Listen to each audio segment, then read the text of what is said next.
Hey friends, welcome back to Shinobi Legacy. Today, we've got another epic Naruto what if. Let's begin. What if Naruto married Temari for peace, but their forbidden love forged a legendary harem? Part 1. And if you enjoy this fanfic, then please press the like button and subscribe to my channel for more fanfic like this. And now let's start the fanfic. As the meeting of Sunagaku's advisory council dragged on, Baki found himself growing increasingly frustrated.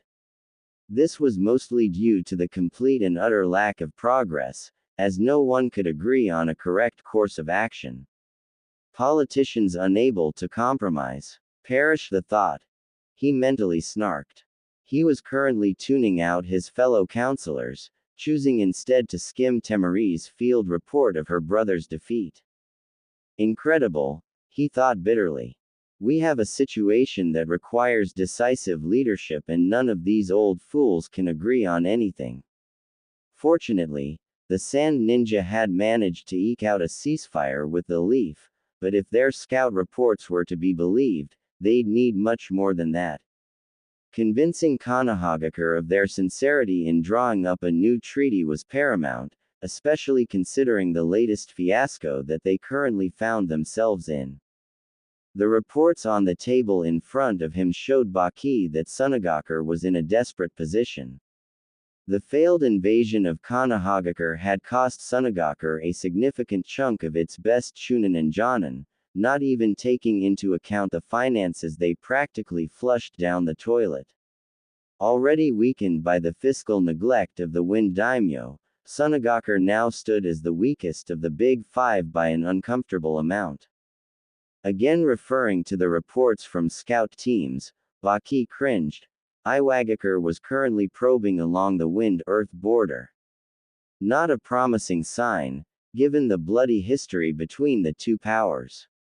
Historically, Iwagakure was the reason Sunagaku had allied with Konohagakure in the first place.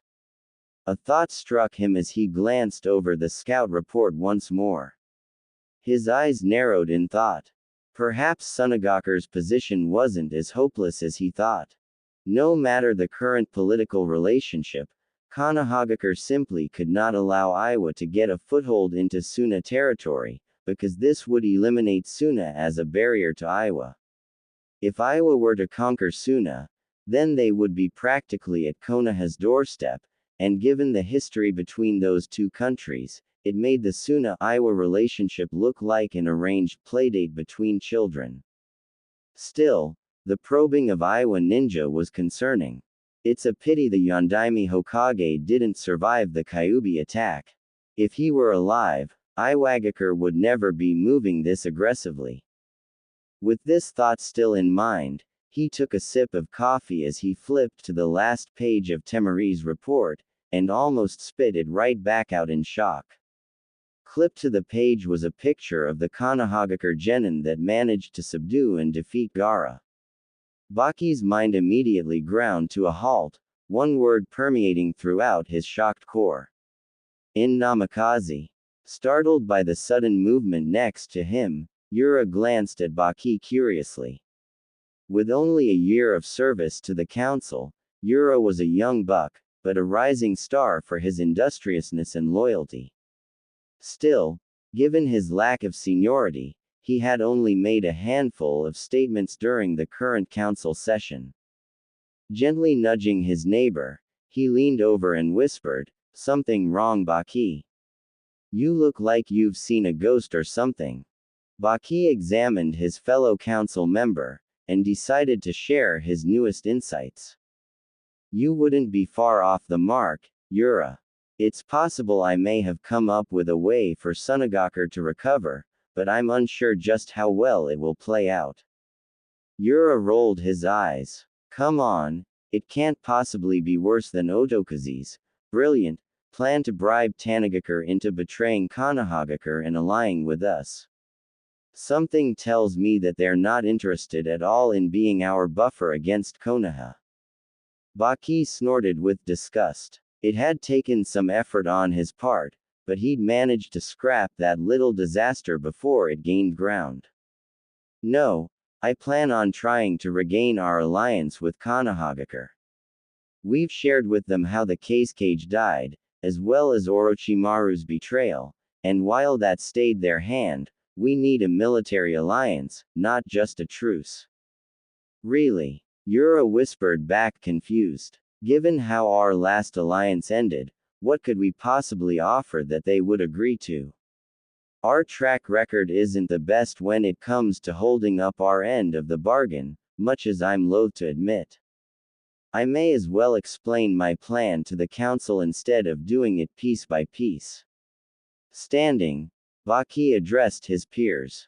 Honorable members of the council, some new facts have come to my attention, and I believe I have a partial solution to our current issues.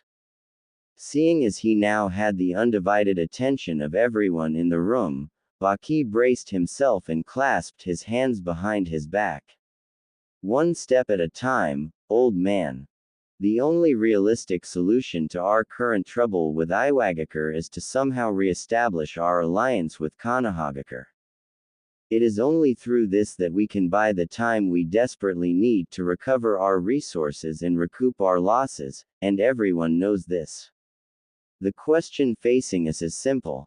How do we prove that we won't betray Konohagakure again? Baki ignored the winces from several of the council members as he reminded them that Sunagakure had indeed betrayed Konohagakure, despite Orochimaru's manipulations. Ignoring the rising back chatter and retorts, Baki considered how to phrase what he needed to say. Perhaps a small Konohagakure history lesson. Raising his hands for silence, Baki waited until the room quieted once more. In the past, Konohagakure had an ally it trusted with everything. The alliance between Uzushiogakure and Konohagakure was sealed by a marriage between the Shidaime Hokage and a woman named Uzumaki Mito. That alliance lasted for decades, until Uzushiogakure was destroyed by Kumogakure and Iwagakure in the Second Great Ninja War. I believe we can use that tradition ourselves to tie Konohagakure back to our interests. Otoke's, Baki's self-proclaimed rival on the council, quite fairly exploded at this. You couldn't possibly be serious. We need every shinobi we have. Why would we offer one to Konohagakure, and why would they accept even if we did? What possible motive or incentive could we offer? Turning, Baki faced the man directly. Speaking in a calm, controlled manner, almost as if speaking to a child, Baki presented his case. Konohagakure will accept because they cannot afford the strategic threat of Iwagakure conquering us. They know that facing Iwagakure on two fronts would be a recipe for disaster, and as angry with us as they are, I believe Iwagakure is a far greater concern for Konohagakure. Satetsu, another council member, spoke up in a manner that showed his irritation. Baki, that's all well and good, but you still haven't told us the rest of it. Please stop stalling. Baki picked up his copy of Temari's report and waved it at the council. I would suggest you all fully read Temari's report on Gaara's defeat, but I will briefly summarize, since we're short on time. She states that Gaara was defeated by a single genin, even after he'd fully manifested his Biju. Ignoring the gasps of shock this produced, he pressed on. She states that this genin, Uzumaki Naruto, and I do stress the surname, produced more Kage Bunshin than she could count. This forced Gaara to assume Shukaku's full form. Uzumaki then summoned a toad Temari describes as nearly the size of a mountain. She also reports that the toad was wearing a blue gambler's jacket, smoking a large pipe, and had a giant tanto which it used against Gaara in his full Biju form. I can only think of one toad that matches that description. Yura glanced up after going over the info in Temari's report. So, what do we actually know about this Uzumaki boy? Our pre-invasion intelligence described him as a non-entity. I firmly believe that there is more to this boy than Konohagakure is showing the world. Baki stated with certainty. The records showed he graduated last in his class, but I have personally seen the boy use a Jonin-level technique, a kinjutsu at that, with ease. Summoning toads indicates he is apprenticed to Jiraiya of the Sannin, and I believe you are all aware of that man's last apprentice. Speaking of the Yondaime Hokage, you may be interested in the photo attached to the file in question. Yura glanced at the photo, then at the rest of the council, before coming back to Baki with a questioning look. I'm afraid I'm not seeing it, Baki, and I don't think anyone else is either. Baki sighed. For the love of, all right, I want you to look at the young man in the photo and consider the following. He has spiky blonde hair and sharp blue eyes, not common in Konohagakure, save the Yamanaka clan. He is apprenticed to the legendary Sannin Jiraiya, and is apparently very powerful, given that he defeated Gaara. He also has, judging by the scope and level of his techniques, a ridiculously high amount of chakra for one so young. Put all of those things together, and who does he remind you of? It took a moment, each member focusing intently on the picture. Then, without warning, Sweet Kami, an elderly member blurted, "He looks just like a younger Yellow Flash." Precisely. Baki said with a smirk. Earlier, I told you that the Shadaime Hokage married a woman named Uzumaki Mito. The only Uzumaki I remember from Konohagakure was Kushina, the red-hot-blooded habanero, and she died 13 years ago during the Kyuubi attack. Now consider this.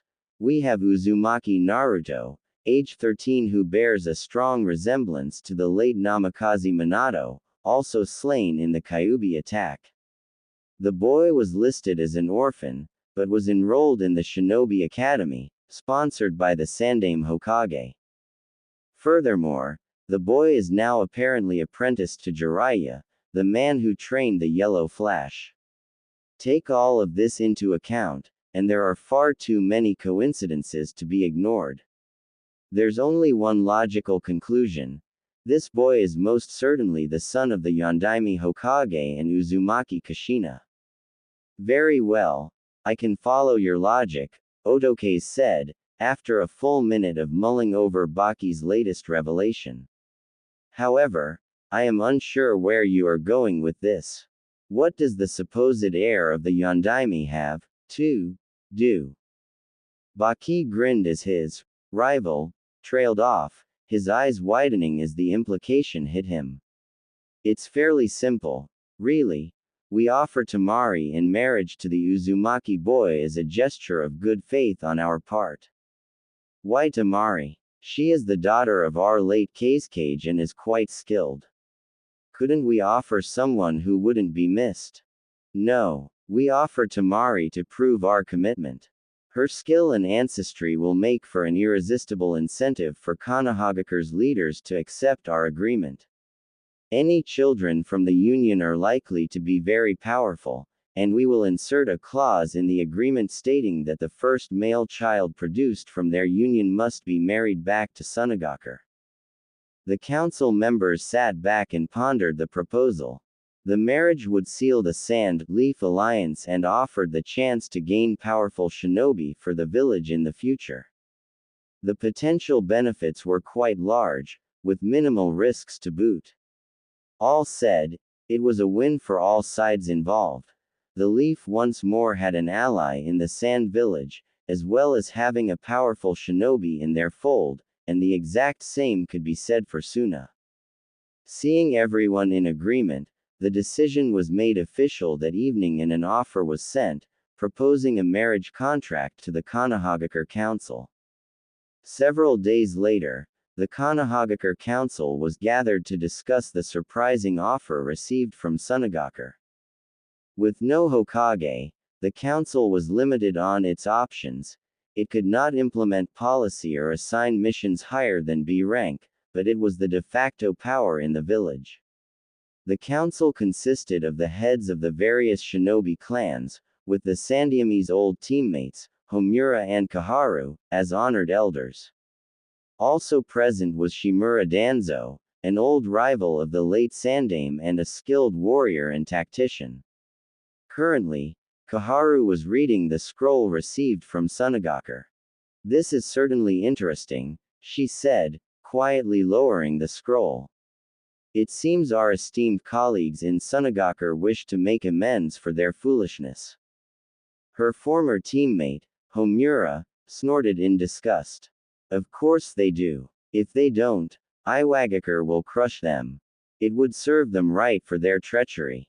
It's a pity that we can't afford to let Iwagakure gain a strategic advantage like that."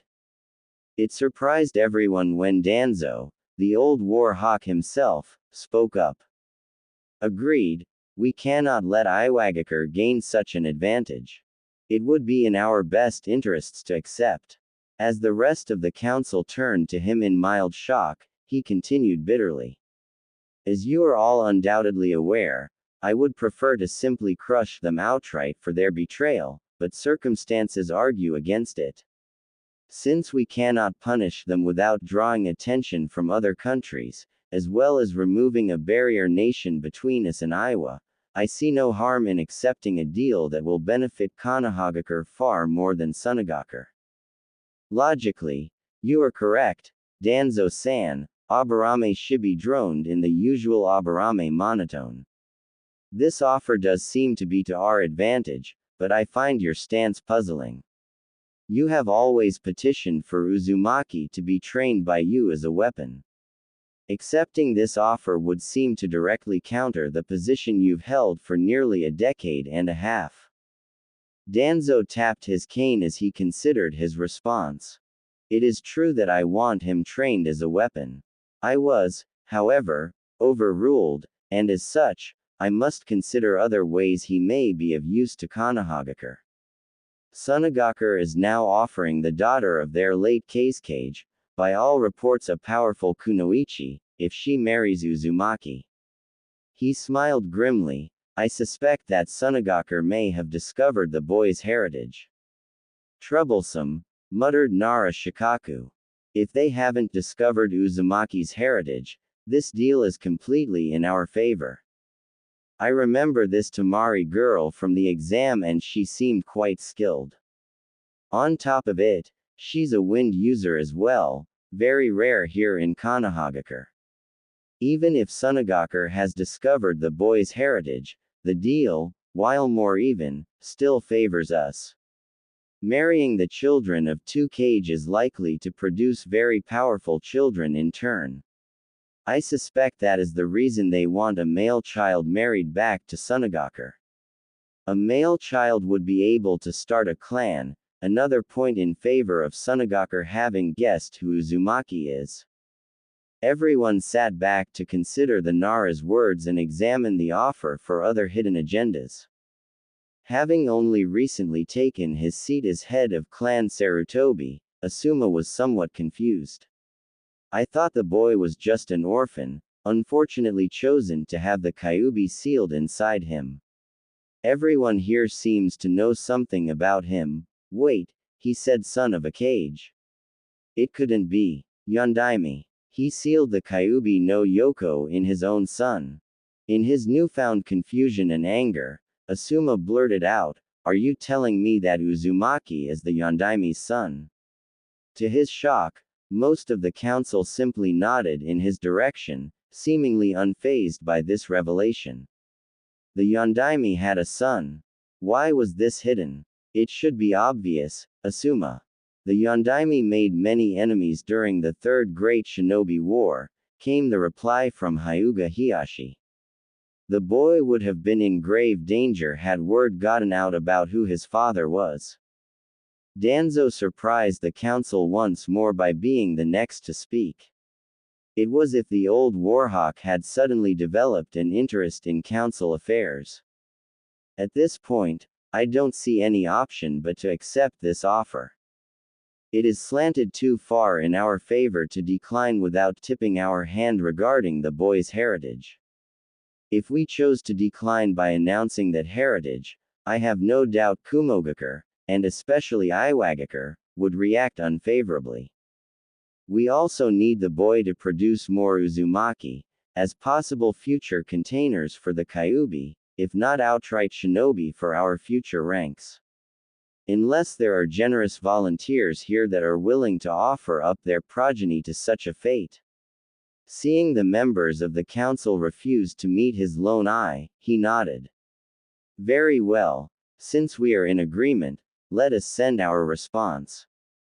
What? The yell from the council chamber echoed through the building, down the street, and throughout the village. Kankuro found himself in the odd position of hiding from his sister. While this wasn't too uncommon, his choice of hiding spot, behind his brother, was a new one. Not something he would have dreamed of even a month beforehand, but Gaara had been different ever since his loss to the blonde-haired runt during the invasion. The redhead was still stoic in the face of his sister's rage. This part of Gaara hadn't changed. Kankuro was positive Gaara really didn't understand feelings, or at the very least, had a feeble grasp of their concept, but he wasn't radiating continuous bloodlust anymore, so this was a plus in his book. As far as he knew, other than some bandits on the way back from Konohagakure, Gaara hadn't killed anyone since the invasion. Hence the reason he was hiding behind Gaara as his sister raged. It wasn't cowardice, he told himself firmly. No, of course not. It was a strategic retreat, damn it. Meanwhile, Temari, fuming in the center of the room, was not in the best of moods. Giving her sensei a look that belied the hidden rage, the unbridled fury that lay beneath, she smiled up at him, eyes closed and teeth bared. Care to repeat your last statement, Baki-sensei? Because I could have sworn I misheard you. Why? I swear you just said I was sold off as marriage material to the Leaf Village. Baki sighed, both inwardly and outwardly. Well, I shouldn't be surprised this is her reaction. In reality, I'd probably be more worried if she didn't react this way. The only good thing so far is that Gaara seems to be, well, not Gaara. And by that, I mean not outright murdering Mai. I'm going to take that as a win even if Temari ends up doing it herself. Famous last words, Baki. Inhaling and exhaling deeply, Baki held his hands out. Temari, this is an order from the council. To cement our alliance with the Leaf, we need a strong symbol of commitment. I am truly sorry, but as the daughter of a cage, you always knew a political marriage was a potential future for you. Temari ground her teeth as she snarled back, not willing to back down just yet. Yes, I knew that I could possibly have a political marriage. However, I was under the impression that it would be here in Sunagakure. Not married out as a sacrifice to another village. To his credit, Baki did feel sorry for his soon-to-be former charge. Temari had no way of knowing that, though, even if he did continuously apologize. We need this alliance badly, Temari. If there was any other choice, but there isn't. Shaking his head sadly, he continued. We were tricked, fooled by Orochimaru into doing his bidding. However, we still attacked an ally, despite the alliance between us. If we don't regain Konohagakure as an ally, Sunagakure will face Iwagakure moving against us alone. With the losses in the invasion, we wouldn't be able to stop them. We need time, Temari. Your sacrifice will buy us that time. Temari gripped her fan hard, small grooves appearing in the metal. She clamped her jaw shut against the urge to rage against the world that seemed turned against her. Reminding herself that she was a kunoichi of Suna, she forced herself to calm down. I suppose it is a shinobi's duty to sacrifice for the village, she told herself grimly, but damn it, why me? Why not Kankuro? She glanced in his direction, and got a whimper from behind Gaara's back, while the redhead merely stared at her, almost as if he was confused. Taking a deep breath, she lifted her head to meet Baki's forlorn gaze. I understand my duty, Baki-sensei, but I still don't like this. Has my future husband been decided? Baki debated telling her, but with Gaara standing there, decided not to push his luck. He felt he'd dodged enough kunai today, and didn't want to add sand shuriken to that list. No, he calmly lied. We have yet to hear back from Konohagakure. He didn't want to be near Temari when she found out who her future husband would be, and he definitely didn't want to be anywhere near Gaara. Not that that was unusual, but with his sister's future on the line. Let's just say silence was golden in this matter. I would recommend that you study leaf customs while we wait. Once again, for what it's worth. I am sorry, Temari. Having said that, he turned and walked out the door, closing it behind him and leaving the three siblings alone. Closing her eyes to stop the tears, Temari bit her lower lip. She was startled when she felt a hand gently clasp her shoulder. Looking down, she was amazed to see it was Gaara's, and even more surprised when it seemed he was trying his best to comfort her. I don't think he really understands, she thought, seeing the confusion still prominent in her brother's eyes, but he is trying. Forcing a small smile, she covered his hand with her own. Thank you, Gaara. Gaara wasn't sure what his sister was feeling, but he recognized tears as a symbol of the same feelings he used to have as a child. Something he now knew as pain. They were feelings in need of comfort. Single quote. Perhaps this is what Uzumaki meant when he talked about protecting those precious to him. Taking his hand off her shoulder, Gaara tried to voice what he was feeling. Temari, if he hurts you, I will kill him. To her own surprise, as well as Gaara's, Temari pulled him into a hug. Gaara had threatened to kill her many times when she was younger, but he had never threatened to kill for her. Thank you, Gaara. Eyeing the towering gates in the distance, Jiraiya glanced at his traveling companions. Hot. Big busted ex-teammate. Check. Ex-teammate's hot apprentice. Check again. Calm. Collected apprentice. Che. He paused, sensing something was seriously wrong. Since when was Naruto ever calm? Hey Gaki, shouldn't you be? I don't know, bouncing around or something. You're never this quiet. Crossing his arms, Naruto glared at him. Arrow Sennin, I died on this trip. Literally. I'm tired of pretending I'm always happy, especially if I'm not. I'm done with it. As soon as we get back and get Ba-chan settled, I'm gonna go get rid of the jumpsuits. Shizune spoke up. But Naruto-kun, I thought you like orange. Oh, I do. Orange is completely awesome. Glancing at Jiraiya and Tsunade, he narrowed his eyes and added, it's a mix of red and yellow. How could it not be awesome? Still, I think I can find something a bit more subdued. I don't need the attention anymore. A short glance passed between the two Sannin as they picked up the deeper meaning to the words.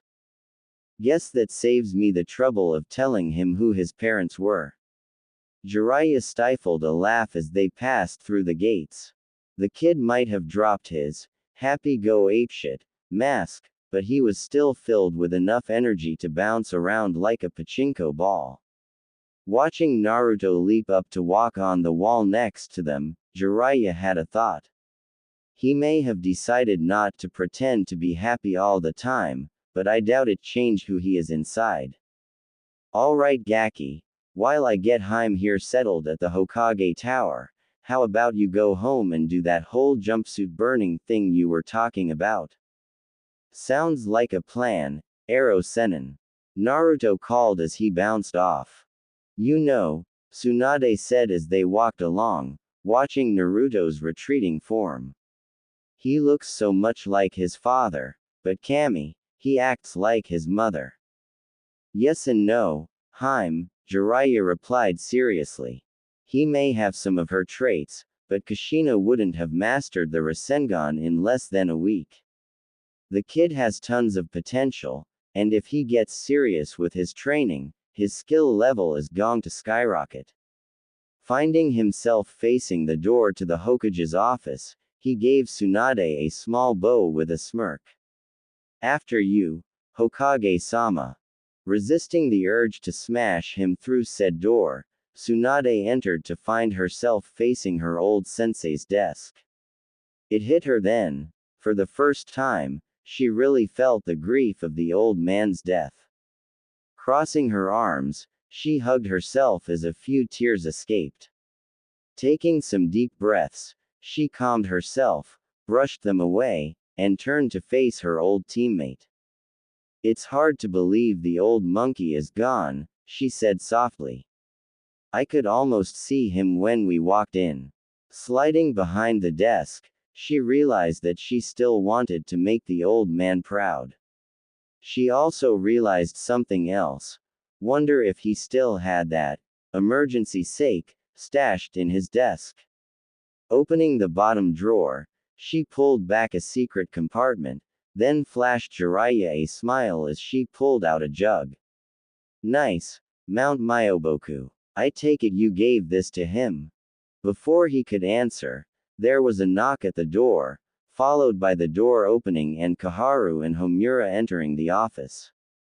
Tsunade eyed them, remembering that they were the elder advisors on the council, as well as two of her least favorite people. She thought, putting the jug away and slamming the drawer. If I want to get anything done, I have to play nice and not just tell them off. They're not so senile that they've forgotten how to throw a wrench or two into things. Forcing a smile to the surface, she welcomed them in with a nod of her head. Jiraiya, however, had no qualms about frowning in their direction. It didn't matter, as he was ignored entirely. Welcome back, Tsunade-sama, they said in unison with short bows. Homura continued, we are pleased to see you return to take up your family's mantle, but we're a bit pressed for time. There's been a recent development that requires immediate attention on your part. Producing a scroll and handing it over, he waited for her to scan the contents. Sunagakur has made a rather interesting offer, and the council has decided to accept it. We merely need your approval, now. Tsunade finished reading the scroll after several minutes, and steepled her fingers in front of her face. The full council agreed to this. Hi, it was a unanimous decision, Hokage-sama. Then I'm to understand that the council also believes Sunagakur is aware of Naruto's heritage. Both elders nodded. Hi. Tapping her fingers together, Tsunade leaned back to consider her options. She couldn't override the council for two reasons. One, knowing the elders, they'd already sent an agreement letter to Suna. If she reneged on the offer, it would look bad on Konoha's part, and not put her tenure as Hokage off to a great start, because the offer had already been accepted. Second, even if they hadn't, which was entirely possible, the entire council had unanimously agreed on it, and should she veto it, the council could push it through anyway, simply because the entire council backed it. Checks and balances, mind you.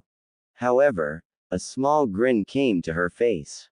How much did the council really know about Naruto's heritage? Based on what she'd gleaned from Jiraiya, and her own musings on the subject, she reckoned they didn't know what they were getting into entirely.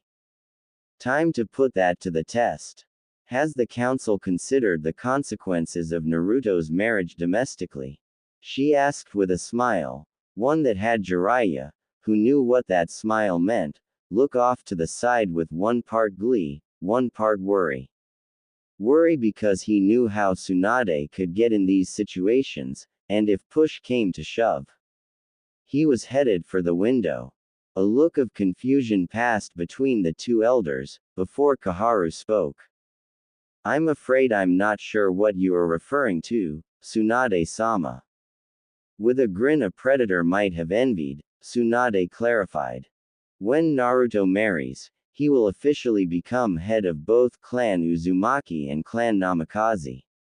As such, he will inherit everything from both of those clans, since he's the sole survivor of each. This will be including funds from both clans and the Namikaze council seat, as well as any property and land still in those clans' possession. Surely you didn't forget something like that when you approved this marriage. As Tsunade spoke, Jiraiya had been fighting the giggles the entire time. Watching the faces of the two elders fall further and further, until they outright dropped in dismay, Jiraiya roared in laughter as both elders assumed expressions of shock. It was painfully obvious that they had not considered the clan inheritance laws would apply to Naruto. Those eligible to become clan heads did so under two circumstances: when they reached Jonin rank, or when they married. Short of canceling the proposed engagement and embarrassing themselves, as well as Konoha, there was nothing they could do to stop Naruto from becoming head of Clan Namikaze and Clan Uzumaki. Jiraiya's only concern, however, was that once the cat was out of the bag, there'd be no way to keep the matter quiet any longer. With that thought in mind, soon Minato's former enemies would have a new target in mind. If they couldn't get to the Yondaime, he reasoned, they'd go for the next best thing. His son. After a quick stop as Ichiraku Ramen to down a few bowls of his favorite dish, Naruto headed off to his apartment intent on disposing of his collection of jumpsuits. During the month leading up to the Chunin exam's third stage, he'd used his improved stealth and henge skills to quietly assemble a new outfit for himself. He was still firmly convinced orange was the best color, but he'd reluctantly decided that perhaps he shouldn't wear so much of it. He'd been delighted when he found a store selling colored animal prints, including a pair of orange and black tiger striped pants. He still got to wear orange, but the pants were much more professional. He was dismayed when he couldn't find a matching jacket, so he'd made do with a black one that had 3 narrow orange stripes running down each sleeve. He was broken out of his thoughts by the sound of someone crying nearby. Hopping up on a nearby roof, he was surprised to see Konohamaru sitting there, knees hugged to his chest as he cried. Walking over, he sat down next to him and ruffled the kid's hair gently. "Hey Kono, what's wrong?" Konohamaru glanced up, his eyes full of pain, and Naruto had to lean in as the boy whispered a reply. "I miss Grandpa, but everyone keeps telling me I gotta move on. It's like they're forgetting him, like he was never here. It's not right. He was the Hokage. How can people just forget him?" Pulling his adopted little brother into a one-armed hug, Naruto ruffled his hair again in a soothing manner. "Kono, no one is going to forget about Gigi. He was Hokage for a really long time, and he did a lot for this place. I bet if you go up to just about anyone, they'll have a story or something positive to say about him. He's still here in our hearts, and what we can do is live in a way that would make the old man proud." Quote. "You really think so, boss?" the sniffing boy asked. Naruto flashed him a hearty smile. "Yeah, believe it." Konohamaru studied his proclaimed rival. "Hey Ni-chan, when did you get so?" He paused to consider a word that would fit. "I don't know, smart, I guess." Naruto chuckled at the other boy's confusion. "I learned when I was younger that if I acted like an idiot, people paid attention to me. It was a trade-off. You know, I wasn't happy about being called names and being insulted, but they at least knew I existed." Konohamaru's eyes were wide as he stared at Naruto. This wasn't a side of his friend he'd ever seen before. Naruto was supposed to be all smiles and laughs. For a moment, He felt like he was talking to his grandfather, listening to one of the stories of the old man's youth. A strange combination of sadness and joy welled up within him, and he wasn't sure how to respond. Still, appearances had to be maintained, so he rolled his eyes. That seems kinda stupid, boss. Cuffing the back of Konohamaru's head, Naruto stood up. Hey, you gonna try and tell me your old attacks on Gigi were any different? I gotta get moving, but I'm glad you're feeling better. Catch ya around. Flashing a foxy grin, he formed a ram seal and vanished in a swirl of leaves. When did boss learn the shunshin? Popping up in front of his apartment, Naruto was surprised to see Jiraiya waiting for him with a serious expression. Ero Sennin, I thought you were with Ba-chan. Shouldn't you be off doing some research or something? Damn it, Gaki. Stop calling me that. Anyway, we don't have time for this right now. Harem wanted us over at the hospital half an hour ago. Where the hell have you been? After listening to Naruto's quick explanation regarding Konohamaru, he nodded his head. You did a good thing, Gaki, and it's a good excuse for anyone but Tsunade. We gotta go now, or she is gonna turn us to paste. And by us, I mean you, because you're my meat shield in all this. Got it. After a quick, fear-filled nod from the blonde, they both vanished in swirls of leaves. Sakura and Ino were happily chatting as they walked into Sasuke's hospital room. They had been checking up on Kakashi and Sasuke daily, hoping that they would wake up. Most days, Ino would accompany Sakura as the girls worked on repairing the friendship their rivalry over a boy had almost ruined. Sakura still pined after Sasuke, but she winced as she thought back over the things she had thrown away in pursuit of the boy. With her sensei and teammate in the hospital, and the other teammate out doing Kami knows what, Sakura had remembered how much she hated being alone. I'm not going to give up on Sasuke-kun, though, she thought to herself. I'm just going to have to find some sort of balance between him and everything else. She was broken out of her thoughts when she heard voices coming from Sasuke's room. Recognizing one of the voices as Naruto's, she surprised herself by smiling. She found that she had actually missed the boy while he was gone. It seemed her hyper teammate was finally back, but she was curious as to why he was in Sasuke's room. Probably being his normally boisterous self, though, she shook it off as a practical certainty, and reached the door. Opening said door, she saw Naruto, but didn't recognize either of the other two in the room.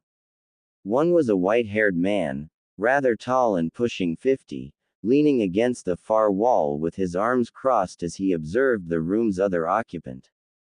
The occupant in question was a woman who looked to be in her late 20s, with her blonde hair in twin pigtails over a green gambler's jacket with the kanji for gamble emblazoned on the back. Shocker.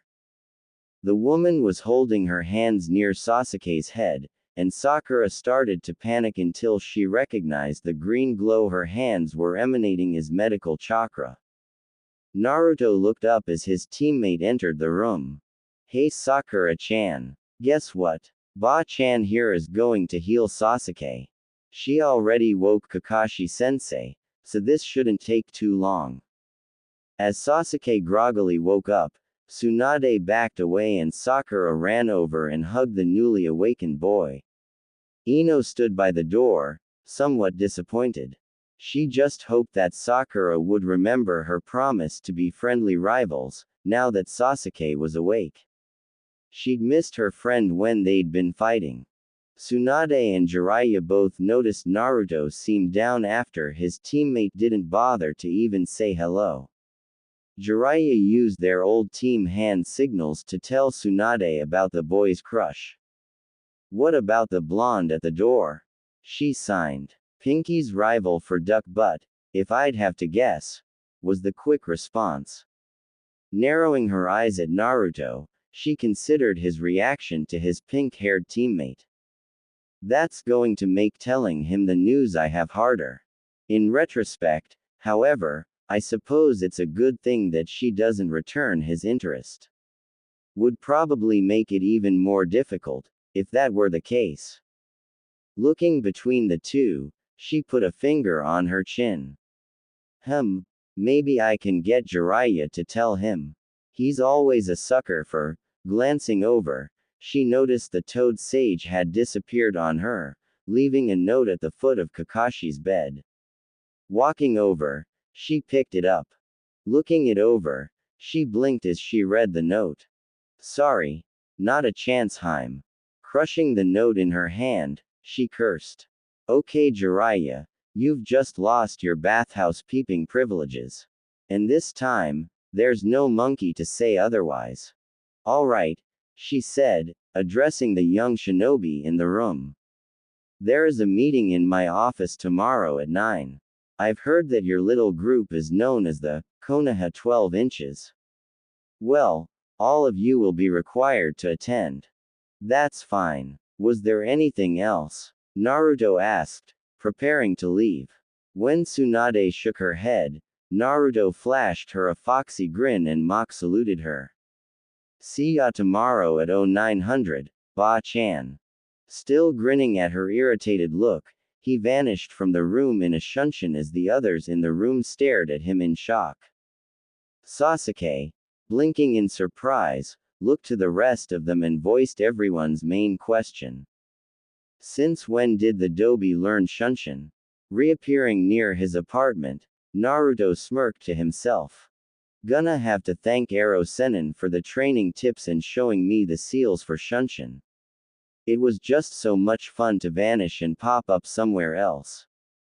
The only way it could get better is if it were an actual teleportation jutsu rather than just chakra-enhanced movement. Heading inside, he wasted no time digging out his new outfit. After a few minutes, he finished changing and examined himself in the mirror. Damn, I look pretty good in orange and black. Should have thought of this sooner. Examining the pile of old clothes, Naruto grabbed a pair of scissors from his desk drawer and carefully cut the white Uzumaki swirls off all of the jackets. Gently running his thumb over the fabric, he felt a great deal of pride mixed with sadness. I swear to you, Ka-chan, I will make you and Dad proud of me. I won't let your sacrifices be in vain. That's the promise of a lifetime. Shaking off the melancholy thoughts, he gathered the clothes in his arms with a maniacal grin. Now that the hard part's out of the way, time for a little target practice. Using shunshin again, he still couldn't get over just how useful it was. Naruto popped up at Team 7's training grounds, familiar logs in place as he separated his clothes into 3 separate piles. Getting a suitable distance from them, he turned around, carefully forming hand seals all the while. Okay. Just like Ero Sennin taught me, gotta inhale, mold the chakra in my lungs, hold it, wait for the burning sensation, and exhale. Kaden. Gukaku no Jutsu. He yelled, at the same time exhaling a moderately sized fireball at the first pile. Within seconds, the entire pile was a conflagration of blackened fabric, sizzling and popping as the flames licked and ate the material. Forming the same set of hand seals, Naruto ended on the tiger and fired another one, putting more chakra into this one and completely incinerating the second pile, nothing but graying ash left where his former attire used to be. For a first attempt, the jutsu was fairly impressive. Naruto had managed to mold the chakra correctly with the proper hand seals. He'd gotten a hold of a Kaden scroll that Jiraiya had let him borrow, and had perused it like a beast. Not to mention the numerous times he'd closely watched Sasuke perform this jutsu. What he forgot on his third and final attempt was proper chakra measurement. This proved to be, well, bad for the landscape. Deciding to see just how big he could make it, Naruto once again formed the proper seals, leaned back, and practically shot a column of hellfire out of his gaping maw. A proper Kaiden technique, when executed, allows the user to spew fire from their mouth as if they're a mythical dragon. They vary in size and shape, from the phoenix fireball that sprays small, but numerous, balls of fire in a rapid sequence, to the aforementioned grand fireball, which has the potential to burn an entire forest clearing straight to the freaking ground. The latter, in this case, was more accurate to what just happened to the remainder of Naruto's jumpsuits, and the grass, and the shrubs, and the ground, and the trees, hell, everything in the general direction of 20 feet in front of him was blackened bark and scorched earth. Staggering to his feet, he shook his head to clear the daze it was in, waving the air in front of him as he coughed a few times. He stared at the scorched spot that used to be his clothes, and pumped a fist in the air in triumph when he realized he had successfully used Sasuke's favorite fire jutsu. Not once, not twice, but 3 separate times. That last one, though, was a real scorcher. Okay, that was a horrible pun, and he was never using it again. Patting at his dust-covered and slightly singed clothes, he grimaced. Well, mostly successful. Still has a few kinks. Remembering something Jiraiya had let slip on their trip home about the uses of shadow clones, he nodded to himself. Note to self. Next time, I leave untested jutsu to the clones. The next morning found the Hokage's office fairly full, as Naruto and company all crowded in. Tsunade sighed as she sat behind her desk, facing the assembled Konoha 12 and their respective sensei. Fiddling with the official marriage document, she stalled for time by examining those present. Naruto, she noticed, looked far more serious in his new attire, but he still seemed to radiate excitement. Sasuke, standing next to him, looked better than yesterday when she'd first seen him, but still seemed to be brooding. Sakura seemed torn between looking hopefully at the latter, and casting quizzical glances at the former, eyeing his new attire with curious eyes. Everyone else stood at relative attention, though the Nara boy looked as if he was going to fall asleep standing up, and the girl with buns in her hair seemed to be staring at her with stars in her eyes. Not even mentioning the dynamic duo of Guy and Lee, who were just starting their infamous sunset genjutsu. I definitely can't put this off any longer. Those 2 idiots will knock us all out with it unless I get started now, she thought to herself, a tick mark forming on her forehead. Clearing her throat loudly, she radiated killing intent at the 2, causing the genjutsu to implode, and the 2 spandex-wearing nin to pale before standing at attention with the rest of the class. Tomorrow, when I officially become Hokage, I will be making an announcement to the entire village, but the news affects those here more than most. Seeing that she now had the rapt attention of everyone present, she continued. There will be a political marriage to solidify the new treaty brokered with Sunagakur.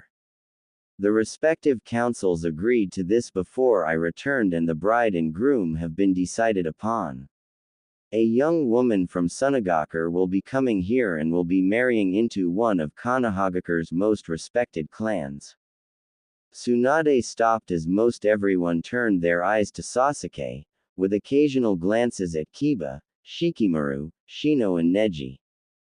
I can see what you're thinking, but you'll be surprised to learn who the suitor is, she said. If it isn't anyone here, why are we here, Ba-chan? Naruto asked in confusion. Eye twitching in irritation, Tsunade frowned. That would be because the person in question is here, and you are it. That'll learn him. Silence permeated the room, as every eye in the room became laser-locked on Naruto, all widen some boring holes into the unfortunate soul. One set in particular was apparently trying to burn a hole through his head and into Tsunade's, as both were feeling a bit hot under the collar right now.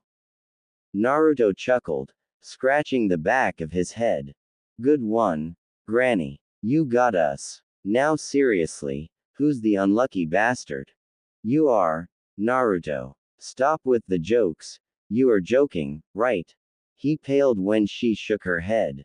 Seriously. I'm getting married. I'm only 13. This is bullshit. Sighing, Tsunade rubbed her temple as the room exploded with questions.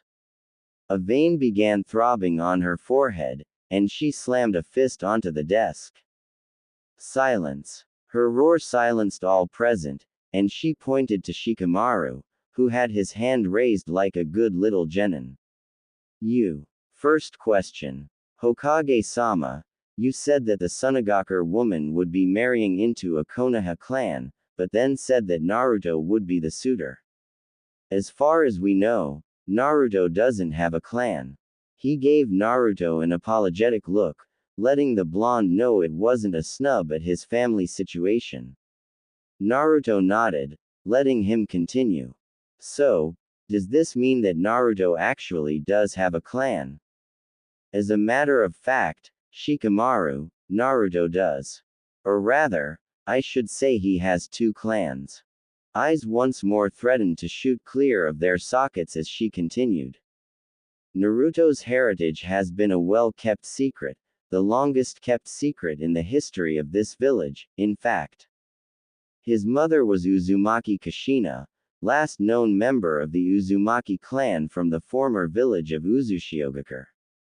The former village, as you all know, was destroyed back during the Second Great Shinobi War, and as such, is honored here in Konoha by having their symbol emblazoned on our jackets and uniforms.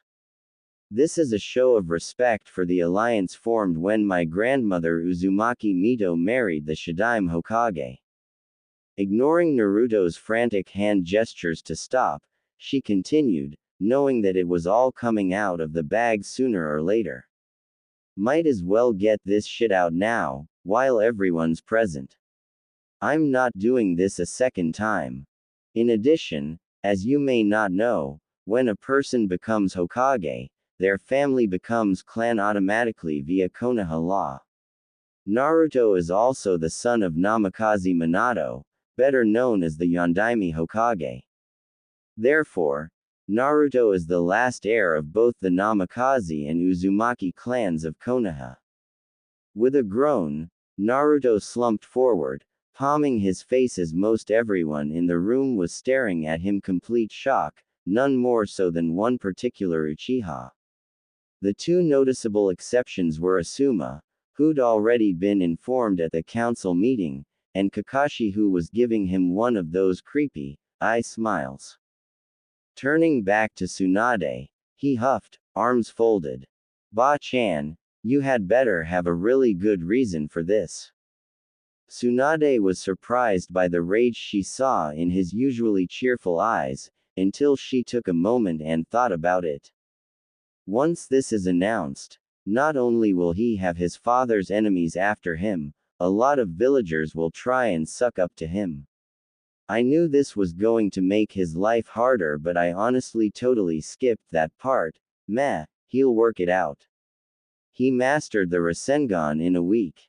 An entire village full of shinobi should be something he'll have taken care of by the end of business today. Referring to Naruto's question, she nodded. There are several, but let's start with the obvious. First, Sunagakur didn't just pick a random shinobi. They didn't play a game of darts with our shinobi roster, and just happened to pick you. No, they specifically asked for you. According to the council, and a little bit of common sense, that made it clear that they knew, at least in part, who you were, or rather, where you came from. Second, the woman they are sending is the daughter of a Kage, and you, my little blonde miscreant, are related by blood or marriage to 4 of the 5 Hokage. Last, and certainly not least, Naruto, Do you even know what the requirements to be a clan head here in Konoha are? Because even the council forgot this part. No, he grumbled. I haven't had the chance to. To be head of a clan, you must either be a Jonin, or you must be married. Tsunade said, a grin on her face. The day you marry, you become head of the Namikaze clan and inherit all its assets, as well as its seat on the council. Bachan, what about the Uzumaki clan, Tte Boyo? His verbal tic resurfaced under the stress of the moment. Naruto, you are an Uzumaki as well as a Namikaze. Technically, your name is Namikaze Uzumaki Naruto, so any children you have will be of both clans. As such, you will be restoring the Uzumaki clan as well as the Namikaze clan. If you're so bound and determined to restore the Uzumaki, this is a perfect chance. It's not like you'll have to worry about finding a wife, anyway. Naruto glared at her, the sort of glare he saved for dealing with Kyuubi, or the cupboard when he ran out of instant ramen. He did manage to grind out a question, though. Did they give us the name of the bride? Glad for an excuse to escape his glare, the brat didn't glare often, so it was unnerving. Tsunade lifted the scroll. Quote. Says here her name is Temari. Hand to chin, Naruto ran through his mind, trying to figure out what kind of girl she was. Could have sworn she was part of the Chunin exams. Wait, wasn't she the girl that? Glancing over at Tenten, he only confirmed his suspicions when he saw the girl wince in his direction, giving him a weak smile. Yep, I'm. Tsunade caught a glimmer of recognition in the blonde's eyes, followed by the sort of resignation reserved for those on death row. Inwardly groaning, she gave a gesture of dismissal to the rest of the group. All right, that's enough. I've said all I'm going to say until the official announcement tomorrow. All of you scat. I've got business with the soon-to-be married, here. Getting acknowledgement from most, the group filed out, the chatter exploding once they left the Hokage's office. She suspected that, by tomorrow, half of the village was going to know about it before she even made it official. Should have put a gag order on that lot, oh well. Turning to the man in question, she sighed. All right, what's up? Chuckling nervously, Naruto rubbed the back of his head, another nervous tic. Well, Temari-chan is a bit high maintenance. Plus, Gaara is his brother. You know, the Jinchuriki for the Aikibi. The one that tried to kill me, multiple times, I might add. Tsunade sighed as she pinched the bridge of her nose in exasperation. All right, ignoring the whole homicidal Jinchuriki problem for the moment, I have some things for you. Standing and crossing the room to the portrait of the fourth Hokage on the wall, Tsunade lifted it, revealing an elaborate seal on the wall. All right, Gaki, get over here. This is a blood seal, key to anyone from your father's line. I need you to open it for me. Pulling a kunai out of its holster, Naruto nicked his thumb and pressed the bloody digit against the seal. The seal seemed to rotate before it expanded and the safe unlocked with a quiet click. Reaching into the safe, Tsunade pulled out a scroll bearing the symbol of the Yondaime Hokage. All right, need you to bleed a bit more for me, she told Naruto in a teasing manner. Ignoring the obvious rolling of his eyes, she watched him undo the seal and then opened the scroll. She couldn't stop a snort of laughter as she read the short note. Hey old monkey, if you're reading this, then I didn't survive the Kyuubi's rampage. If so, this is literally my and Kushina's will. We leave everything to our newborn son, Naruto. In addition, no, I will not tell you how I finished my paperwork as fast as I did. Trade secret. Wait, you've been a Hokage. Screw it, I'm still not telling you. Hey Naruto, I think I have proof at least some of your sense of humor comes from your dad. Handing Naruto the scroll, she chuckled as he read it, grinning as he laughed near the end. Feeling better than he had since the meeting began, Naruto still had a few questions. Alright Bachan, what do we do now? Well Gaki, since the scroll says you get everything, and you're going to be married, I say we go see your parents' house. While Naruto and Tsunade remained in her office, everyone else regrouped in a conference room down the hall. This is incredible, Ino shouted. This is the best scoop I've ever gotten. I never would have thought Naruto would be the first of us to get married, never mind become head of 2 clans. Well, you heard what the Hokage said, Suna demanded Naruto. Shikamaru said from his place against the wall, managing to sound coherent, even though he looked like he was going to slump to the ground any second. It doesn't make sense though, he said irritably. I get why his heritage was hidden, but I've seen the way the villagers look at him. Why would they despise Naruto? True to his nature, Shikamaru was more or less unable to let go of something so intriguing. I always thought he was just a loud mouth, Kiba piped up. Did you guys notice that he was acting strange in there? Naruto was really quiet. Yes, Shino said quietly. He seemed far more controlled than usual. In the past, he would react explosively to such news. This means one of 2 likely scenarios. 1. Naruto has matured greatly in a very short amount of time, possibly due to his recent contact with the Sannin, or 2. Naruto has always been that way and we have been dealing with a cleverly constructed facade. Given what we have learned, I believe that the latter is by far more plausible. Having said his piece, Shino exited the room, the door closing as everyone else tried to come to terms with his rather startling conclusions.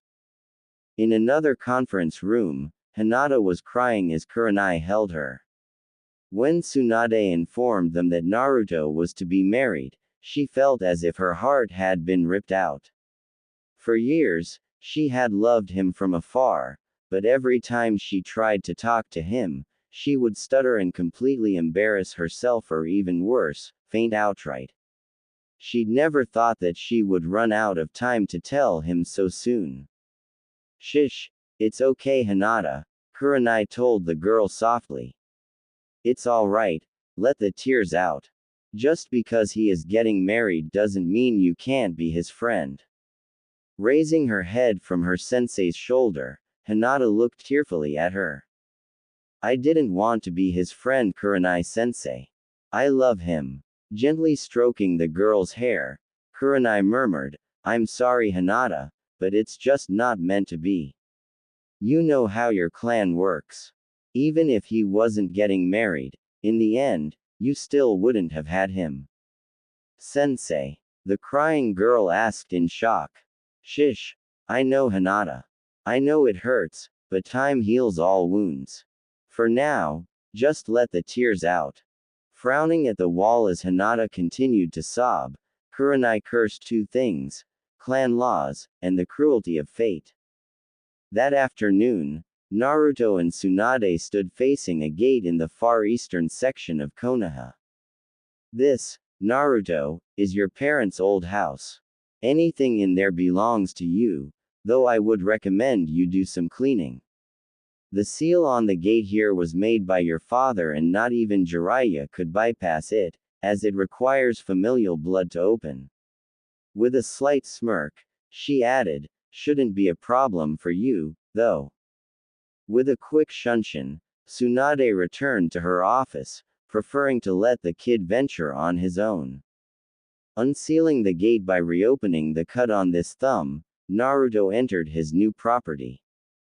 The land was small for a clan compound, but he supposed the Namikaze clan had never been as large as the Uchiha or Hyuga. The gardens had long ago taken over and filled the stagnant lawn and koi ponds with green. Still, he could see the beauty, and a little work would restore it to its former glory. The main house stood in the center of the gardens, 3 stories of traditional stonework, and rice paper doors in need of some serious maintenance, with softly sloping red clay rooftops and opulent dragon guardians on the corners. He pushed open the main entrance, careful not to damage the aged wood. As expected, the paper gave way easily under his hands. He was planning on replacing it, anyway, so he wasn't concerned. No one had come into the house after his parents had died.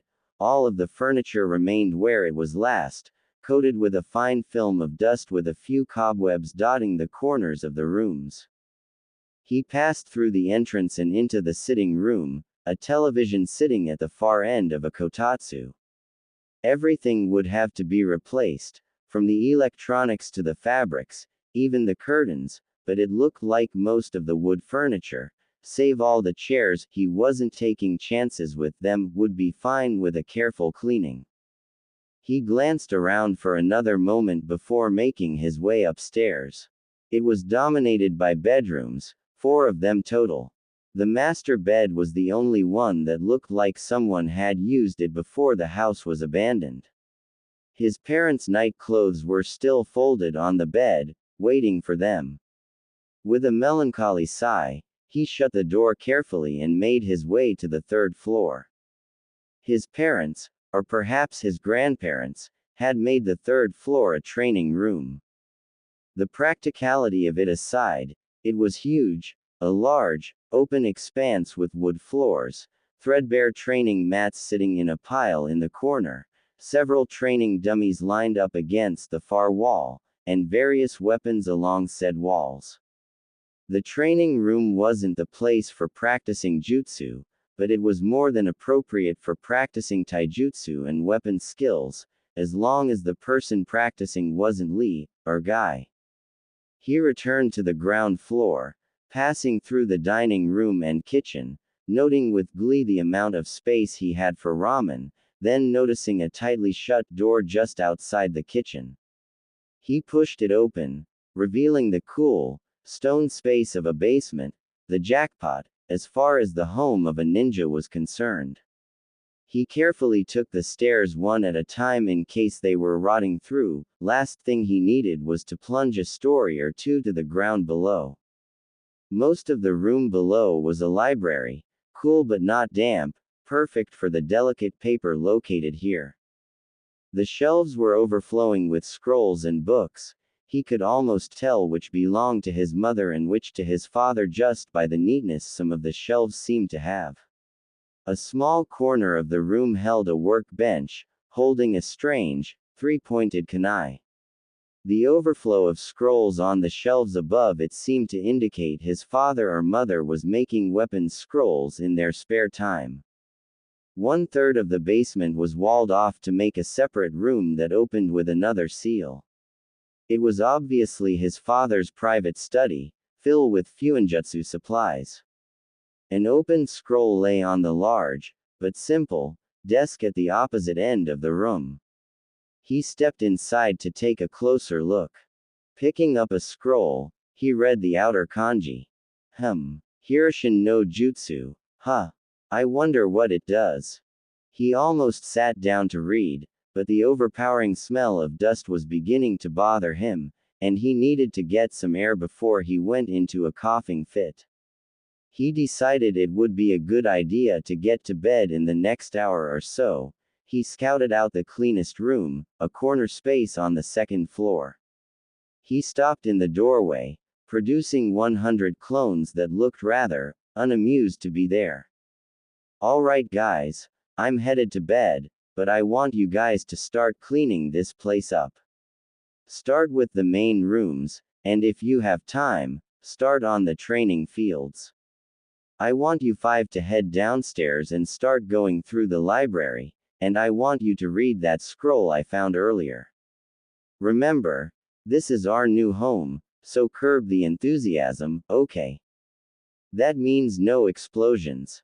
Watching the clones salute and run off, Naruto crawled into bed, at least somewhat satisfied with the day.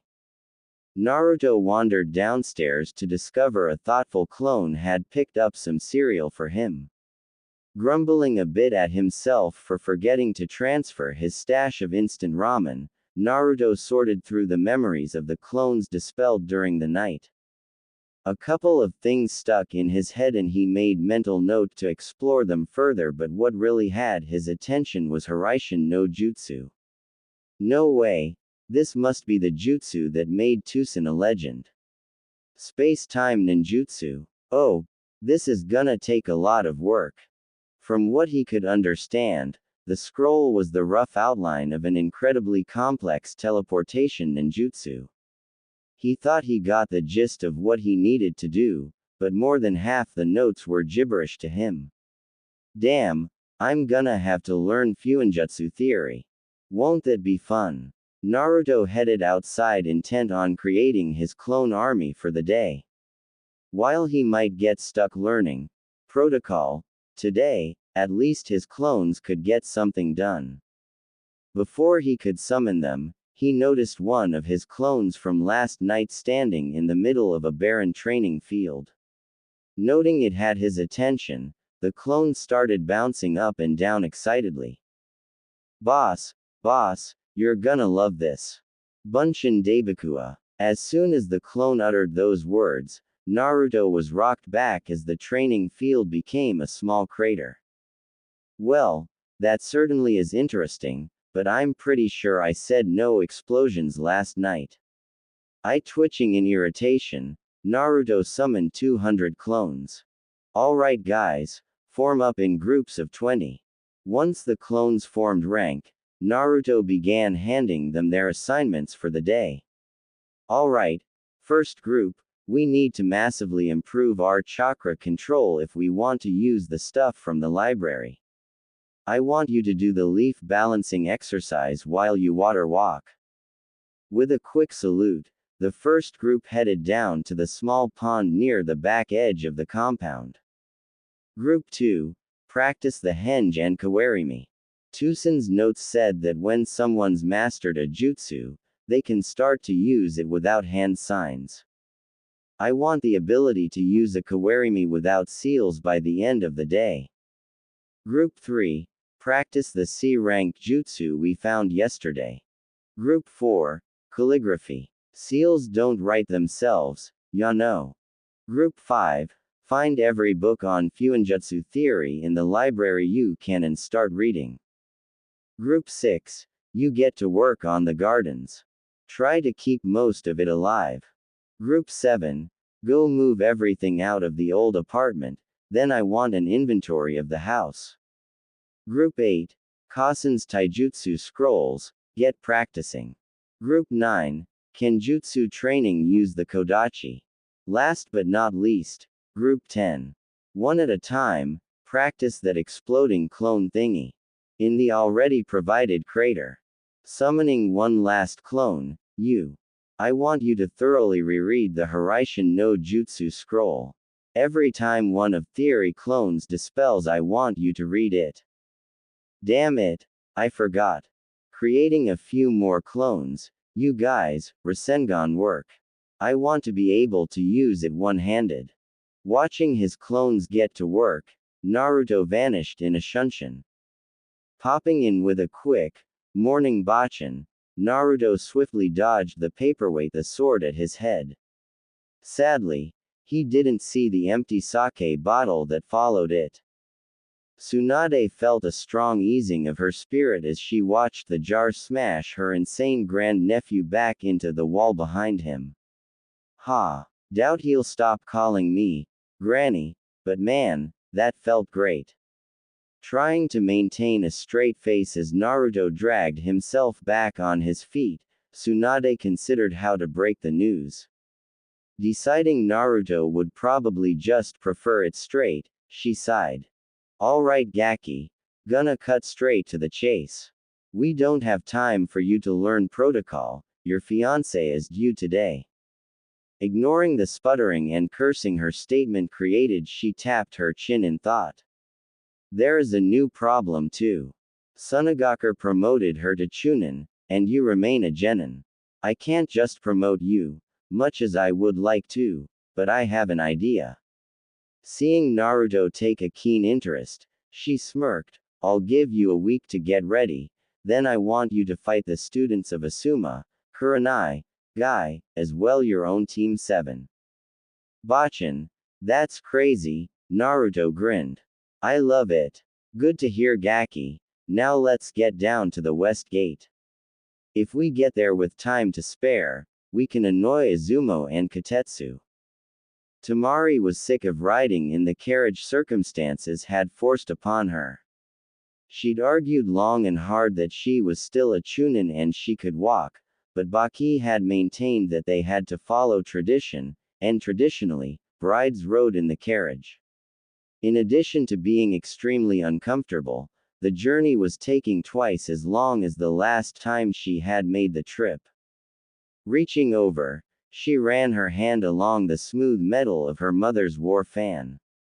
At least I was allowed to keep this. Laying her head back against the seat, Temari focused on calming herself. Today, she would no longer be a Sunagaku shinobi, but one of the Leaf, and that hurt more than she would have believed. Despite how her little brother had been treated, she loved her village and has been proud to wear the symbol of the sand. She was jerked out of her thoughts as Kankuro stuck his head through the window. Hey, Nichan, how ya doing? I'm scared, little brother. I don't want to be married, especially not to a stranger from another village. I totally agree, Nichan, Kankuro said. Only thing I've heard is that you're marrying into a clan, but other than that, I've got nothing. Baki broke into the conversation. Looks like we're here. Seems the Hokage herself came to welcome you to Mari, which is either a very good or a very bad sign. Tsunade stood with her arms crossed tightly over her chest, wrinkling the red and white fabric of her formal robes of state. With her were Shizune, Naruto, Sasuke and Sakura.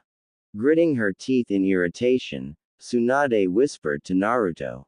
If Kakashi doesn't show in the next 30 seconds, I want you to burn all his books. Hi, Bachan, Naruto whispered back. Your will shall be done. Torn between laughing and hitting him, Tsunade eyeballed Kakashi as he wandered up to the group just as the 4 Sunagaku shinobi approached. His timing meant she couldn't say anything, but the look in her eyes warned Kakashi that this conversation was not going away. Greetings and welcome to Konohagakure no Sato. I am Tsunade Senju, God I'm Hokage and I am most pleased to formally welcome you. Naruto faced Temari nervously, bowed and spoke the phrase Tsunade had hammered into his head while they were waiting. I welcome you Temari, my water is yours and I wish you shade and safety. Temari stared in complete shock.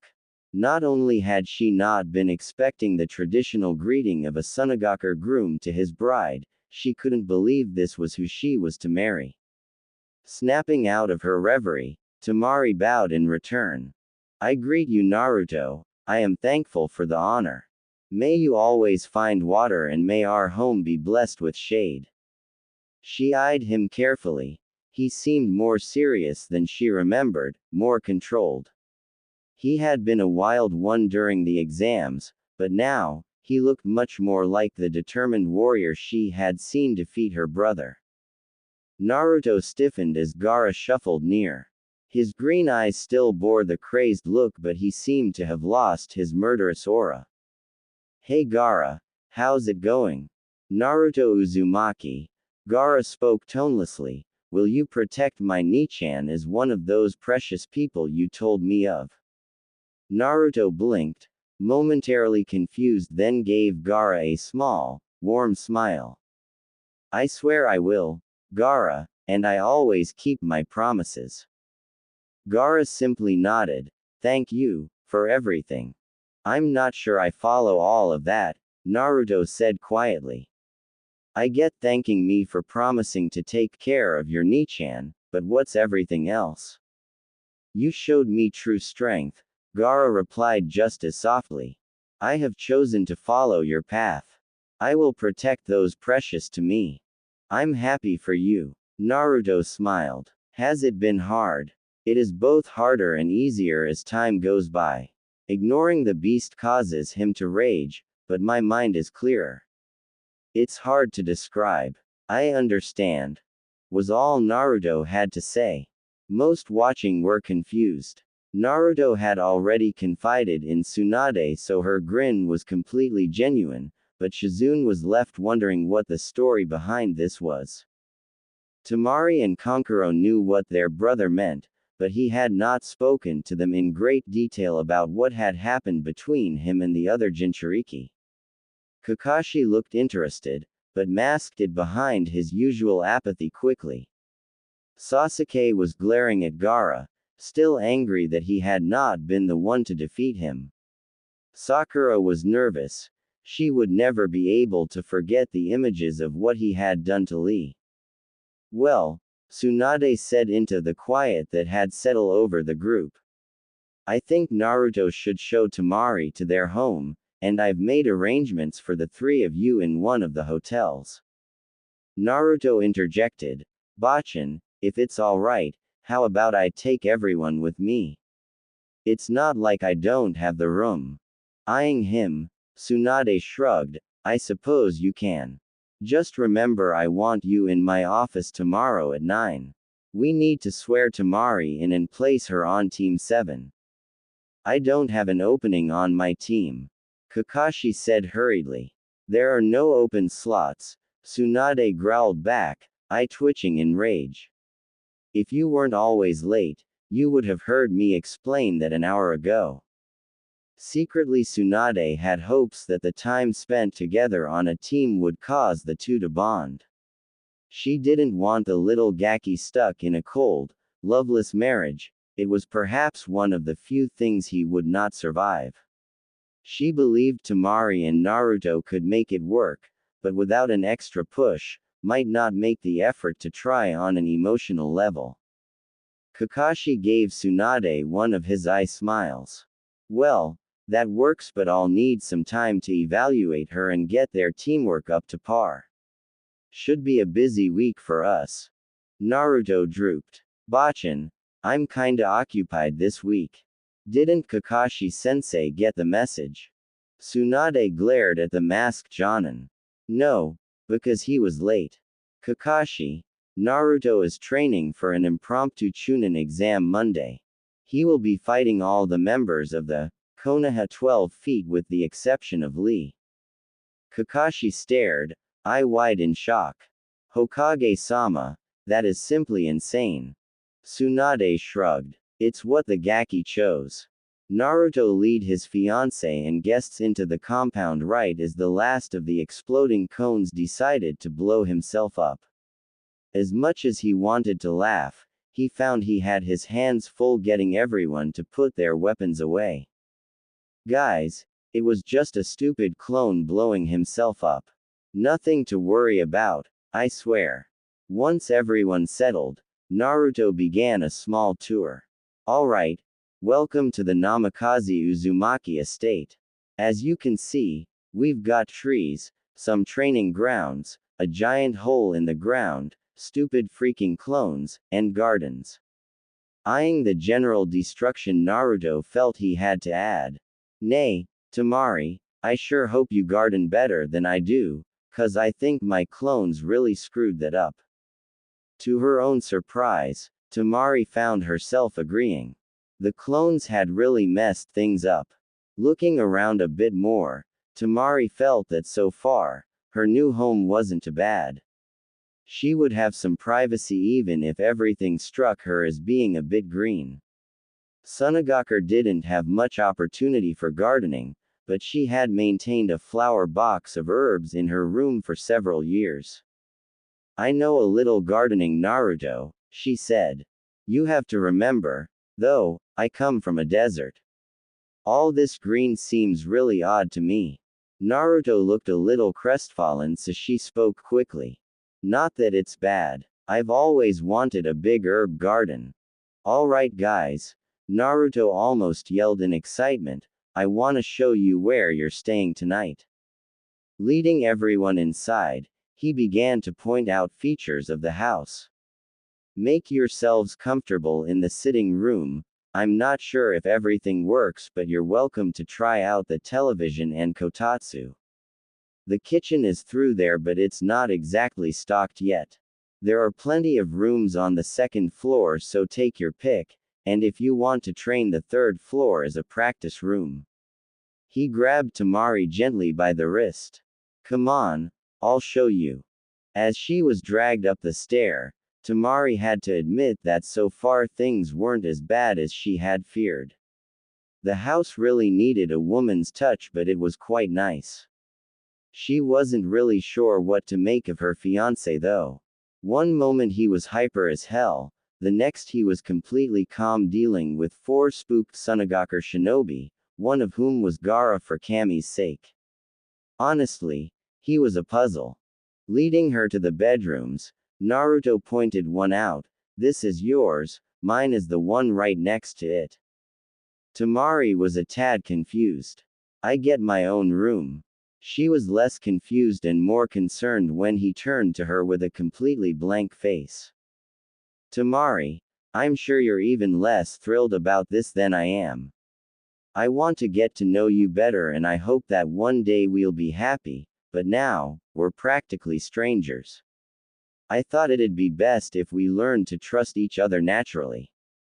Temari admitted to herself that she was impressed with his analysis of the situation. He had even brought up some points she hadn't thought of.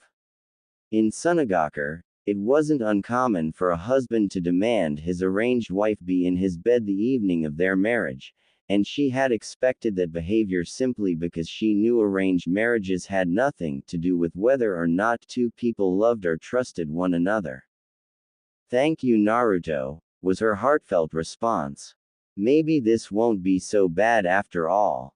Wanting to impress his guests, Naruto created a handful of clones and sent most off to read cookbooks and the rest to go grocery shopping.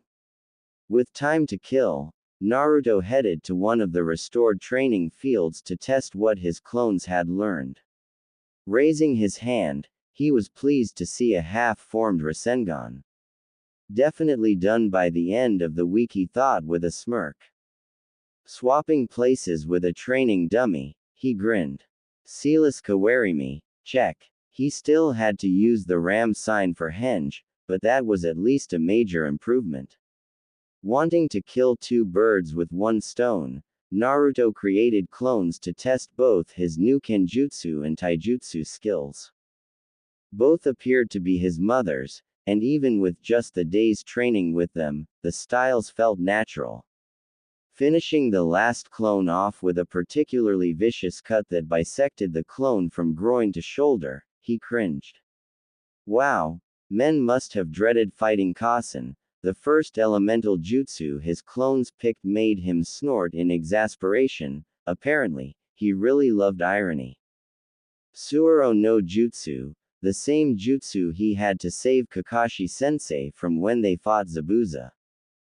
Trapping a clone in it, Naruto had to admit, the jutsu had its uses, but he would have to see about having enough water to use it. Moving on, he tried Datapa. This one has potential. Watching the jutsu shred the trees he tested it on, he wondered if he had overloaded the jutsu. Rather than just blow things away, certain trees in the target area looked like they had been attacked with razors. Shrugging and filing that away for a different day, Naruto decided to test his last elemental jutsu. Remembering his internal promise after the last time he had barbecued himself, Naruto created some clones and backed off. Gukaku no Jutsu. And won't the Tem be ecstatic that I can use on of his jutsu? This time, the additional practice of the clones paid off, and rather than create giant explosions, Naruto only created the smaller explosions he wanted. Satisfied with his day, Naruto barely had the energy to flop face first on his bed before he fell asleep. The next morning found Temari waking up to the smell of something delicious. Rubbing the sleep out of her eyes, she wandered down to the kitchen in her panties and a large t-shirt, forgetting that she was not back in Sunagaker. Yawning and stretching, she grunted a morning to the shape at the stove. When she didn't get a response, she looked more fully at the figure making breakfast and felt herself freeze. It was Naruto, staring back with wide eyes, in just a pair of shorts. She thought the age difference would bother her, but he looked a bit older. Between that and his new behavior, she could easily forget she had several years on him. He's actually pretty cute. Naruto, for his part, had totally forgotten the omelet he was making as he stared at Temari. He might even owe Ero-Sennin a small apology, certainly this was worth seeing. With her hair down, sleep tousled and framing her face, Naruto came to the sudden realization that he might just have gotten a really good deal with this marriage after all. They might have continued staring at each other for a while except Kankuro had walked in and immediately burst into loud guffaws. Yo, Naruto, the omelet seems kinda black and smoky. Nichan, you might wanna go put on some pants before he burns down the house. Temari glanced down and let out a girlish shriek as she ran back to her room, mercifully unaware that Naruto's gaze followed her retreat closely. Kankuro watching him, and seeing the blush on his face began to laugh until Naruto flung a kitchen knife into the wall next to his head. Raising his hands in wordless apology, he decided to help out and set the table while Naruto disposed of the charred omelet. Kid, she is your fiancé, you're allowed to look Yano, he said, trying hard not to laugh. He was getting a stitch beneath his ribs. Rolling his eyes in irritation, Naruto shot back, gee, I'm gonna take relationship advice from the guy that wears makeup. It's war paint. It intimidates enemies, runt. An infuriated Kankuro responded. What kinda shinobi is intimidated by makeup gaite? Naruto mocked back. With a completely nonplussed expression, Kankuro calmly stated, I don't think you can actually call me that, since I'm older. With a foxy grin, Naruto was prepared to return fire before he was interrupted. Would you assholes just shut up? Temari snapped as she reappeared, pulling her hair into her usual pigtails. Kankuro, knowing his sister's usual reaction to being embarrassed, was able to dodge when she swung her fan at him. Naruto, however, was unaware of his danger until the large iron fan connected with his head. Slamming into the wall, a scene very reminiscent of Jiraiya and Tsunade, Kankuro began to laugh when he heard the dazed boy murmur, wow, I think I'm in love. After some brief first aid, where Temari wrapped his injury while Kankuro laughed and even Gaara appeared to smile, Naruto and his guest stood in front of Tsunade in her office. Deciding it would be in everyone's best interest to gloss over the partial mummification of the groom-to-be, she approached Temari. Nervously maintaining eye contact with the elder Kunoichi, Temari barely heard what was said to her until the end. Do you swear on the will of fire and your own honor allegiance to Konohagakure? Reaching back and undoing her Sunagaker Hitai-8, Temari calmed herself as she swore herself to her new village. My honor, my life, I do so pledge. With a nod, Tsunade turned and stamped the registration sitting behind her on the desk. Pulling out a leaf Hitai-8, she passed both items to the younger blonde. With that done, you should know that the wedding ceremony will be in 2 months. Baki, you and Temari's brothers are welcome to visit at any time. I'll be granting you travel passes when we finish here. Are there any questions? Hokage-sama, what are my expected duties? Temari asked hesitantly. Tsunade was impressed the girl was thinking that far ahead, but was surprised that Naruto's body language had suddenly switched from passive to protective. Well, this is a surprise, I didn't think he would understand that, but apparently he does, and he wants to protect the girl. Seems the little Gaki will be just fine. Neither council has pressed the issue yet, but I expect there will be pressure in the future. Tsunade replied, hedging her answer somewhat. Until the Gaki there matures, you'll probably be fine. You're both young, it'll be a while before the council is concerned. Temari nodded in understanding. At least she wasn't going to be forced to produce any children she didn't want. She hoped when the council finally came to a head about it, her relationship with Naruto would have had enough time to grow. She stiffened in shock when she felt Naruto grab her hand and gently squeeze in support. Well, it seems he understands as well and agrees with me. Hey, I guess I really could have done a lot worse. Neither teen noticed that everyone else in the room noticed the little byplay. Everyone in the room wanted only the best for the two, and they were relieved that things seemed to be going well so far. Temari, since your brothers are leaving tomorrow, why don't you go spend the day together? Naruto offered with a warm smile. Temari couldn't help but return the smile. Such a warm heart this kid had. I would like that, if you're sure it's acceptable. Completely sure. If I had family I wasn't going to see for a while, I would want to spend what time I had with them. I'll be too busy training to spend much time with you today anyway. Thank you, Kanyakusha. We will see you at home this evening. With a bow, Temari left the office with her family. If you don't have anything for me, Bachan, I have training I need to do. Seeing Tsunade shrug, Naruto used Shunshin to poof away. The past week had been fruitful for Naruto.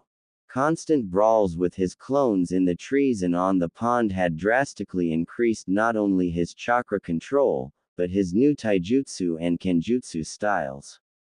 While far from mastered, both styles felt natural to him. He figured they were probably both at least mid-chunin, but he seemed to have hit a plateau with both. Probably need a real instructor to get better. Shrugging it off, he couldn't help but smile. He might not know many jutsu, but those he knew, he had mastered, or in the case of the Rasengan, almost mastered. He could do it one-handed now, but it still took him a few seconds more to form it than Arrow Sennin. Still, not too shabby, and the other jutsu he had down to either a single seal, or no seals. That was going to come as a shock, and the best part was the Tem couldn't steal his jutsu.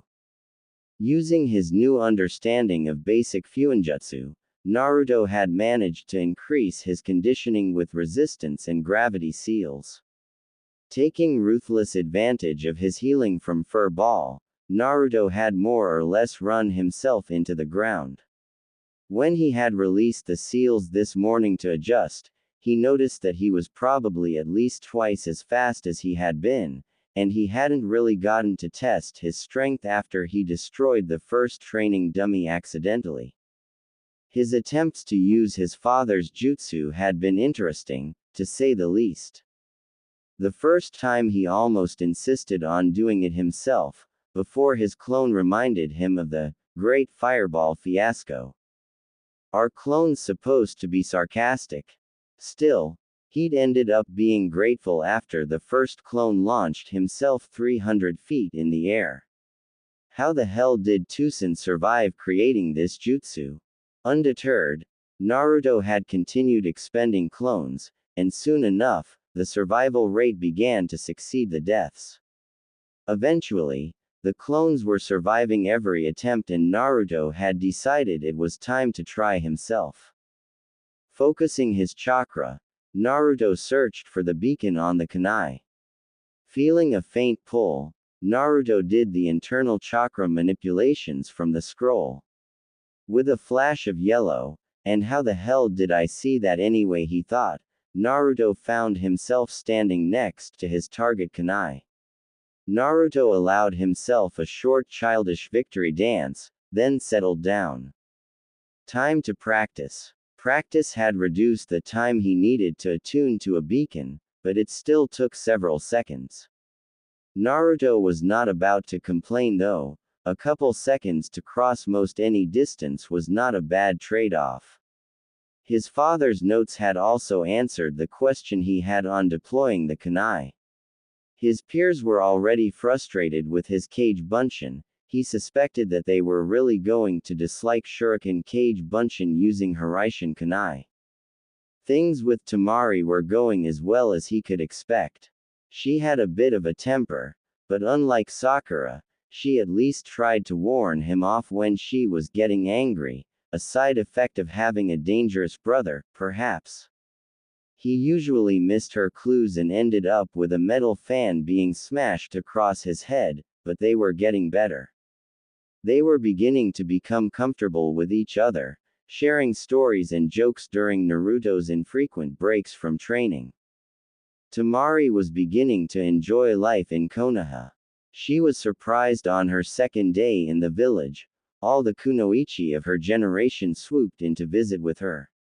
Ino led the charge, but all of them, even Tenten, wanted to get to know their new comrade.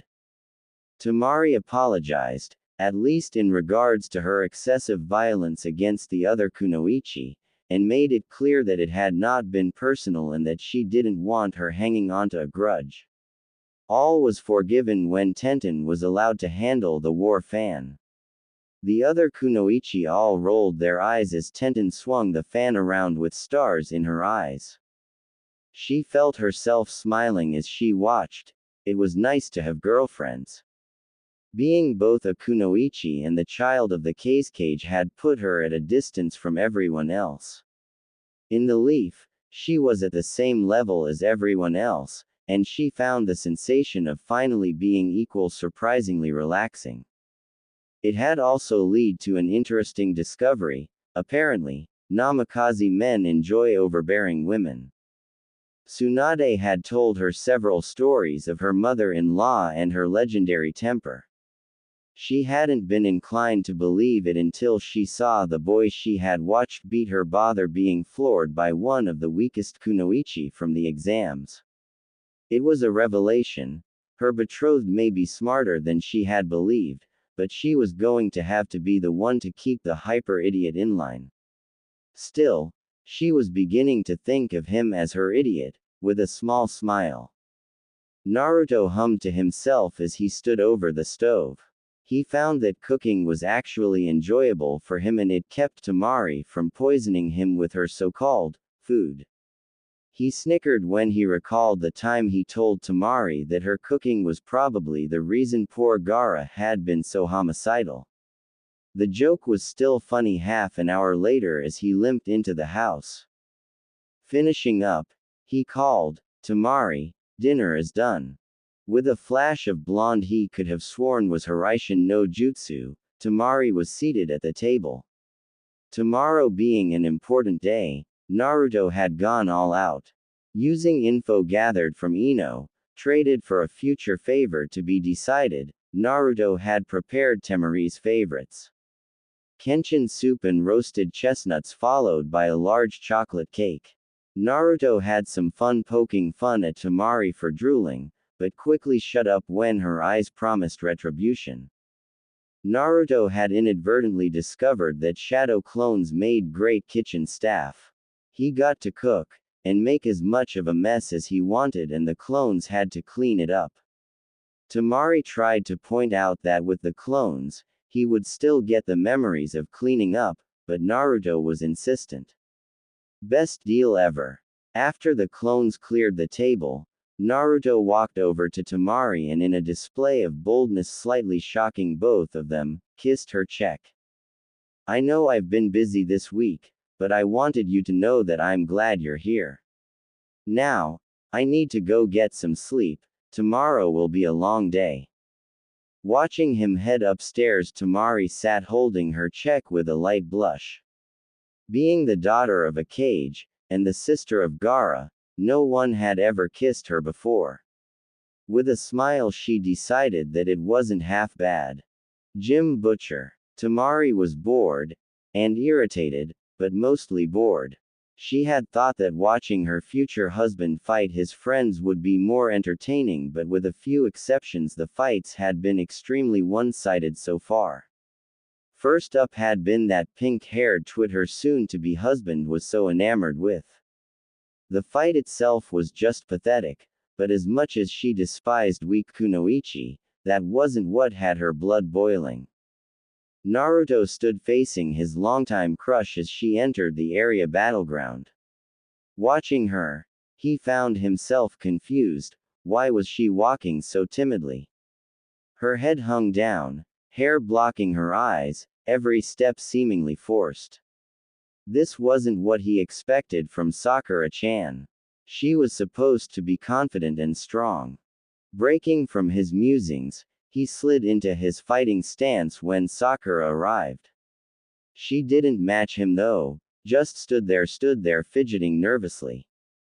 "Nay, Sakura-chan, what's the problem?" he called out. Sakura flinched a bit as the loud voice of her teammate intruded on her thoughts. Without raising her head, she spoke, almost a whisper. "Naruto, I'm sorry. I never thanked you for saving me." With a bitter laugh she pressed on. "Any of the times you saved me, I guess. Against Zabuza, the exams, and then with Gaara." The girl began hugging herself firmly as if she were trying to hold back an explosion. "You keep saving me, and I just blow it off." Beginning to cry, she forced herself to continue. "I suppose I'm just jealous. When our team formed, I thought I was strong, or at least stronger than you. Turns out I was wrong, huh?" Naruto was so shocked he dropped out of his stance. He sheepishly rubbed the back of his neck as his thoughts flashed back over the events as he tried to figure out what was wrong with Sakura. With a mental shrug, he decided to just wing it. He didn't really understand girls in general, and Sakura was kinda strange even then. "Sakura-chan," he said pleasantly, "I need you to look at me." When the girl hesitantly met his gaze, he mentally winced at the amount of pain he saw in her eyes. Letting his mask down, he gave his teammate a true smile. "Sakura-chan, I accept your apology and your thanks, but that isn't why I did it." He raised his face to the sky in remembrance as he continued. "When we were in Wave, Haku taught me that someone is only truly strong when they protect something precious to them." Lowering his gaze back to he girl, he smiled again. "You are not weak, Sakura-chan, you just haven't found something to be truly strong for yet. You can come train with me at my estate if you want, but you will only get stronger if you truly work for it. Still, judging from the way Crazy Snake Lady over there is twitching, we should start this match before she molests me again." The final comment was too much for Sakura and she roared with laughter, remembering what Anko had done before the second exam. Temari gritted her teeth in irritation. "Stupid, weak fangirl, wannabe Kunoichi. Why the hell is he so stuck on that pink-haired? Arg. Why do I care?" Deciding she didn't really want to continue thinking about it, Temari went back to musing over the matches. Naruto hadn't humiliated the stupid pink menace, but it was obvious to every shinobi in the audience that he had held back. The next match was more exciting. That weapons girl wasn't so bad. Temari had crushed her in battle only because she was able to blow away all of her attacks. Once Naruto got in close, however, it was over. The next match had caused Temari to both laugh and palm her face. Shikamaru was possibly the laziest person she had ever met, but he was skilled. Too bad for him that Naruto was simply unpredictable, had refused to play along with the stall tactics. At the beginning of the match, Shikamaru had caught him with his Kajimane, and in response Naruto had created a few dozen Kage Bunshin without using any seals, something that had caused a collective gasp of disbelief in the audience, and ordered them to take Shikamaru out. Shikamaru's response was fairly typical. He muttered, "How troublesome," and gave up. Not surprising to anyone that knew him, but what irked Temari was that in her match, she had gotten tied up playing along with the shadow user's little game instead of just overpowering him. Temari had to save the dog boy in the next match. Something in the pre-match banter had caused Naruto to fix a maniacal smile on his face as he pulled out a kunai and began wrapping an exploding tag around it. Blanching at the memory of what he had done to her brother, Temari whipped her fan out and floated to the arena floor. Landing between the mud and her betrothed, Temari placed her hands on her hips and said one word. "No. Ah, come on, Temari-chan," Naruto whined. "No, you are not going to use that technique ever again." Pouting, Naruto put the kunai up after stripping off the exploding tag. Satisfied, Temari turned to leave, only to be stopped by Anko. "You know, you aren't supposed to be down here." Arching an eyebrow at her, Temari continued to leave. "I was saving Dog Boy from a fate worse than death, you know. I know what he was gonna do with that and I never want to see it again." "Oh," Anko replied with her trademark insane grin, "what was he gonna do?" With a shudder, Temari replayed the events of Gaara's fight with Naruto in her head. He was gonna shove that kunai up the mutt's butt. Something about 1,000 years of pain and Kakashi-sensei's teachings or something. I'm still trying to forget it. In the stands, Kakashi tried to hide behind his book as he felt everyone turn and face him. "What? I used it as a joke during his genin exam," he said defensively. "I didn't think he would actually use it on someone, let alone with an exploding tag." Denied the use of the 1,000 years of pain, Naruto had simply thrashed the Bog Boy after he had tricked Akamaru into playing catch-over in a corner with a cage bunshin. The match after was boring. The tubby kid tried to flatten Naruto and had been blown away with a wind jutsu, then beaten down by cage bunshin.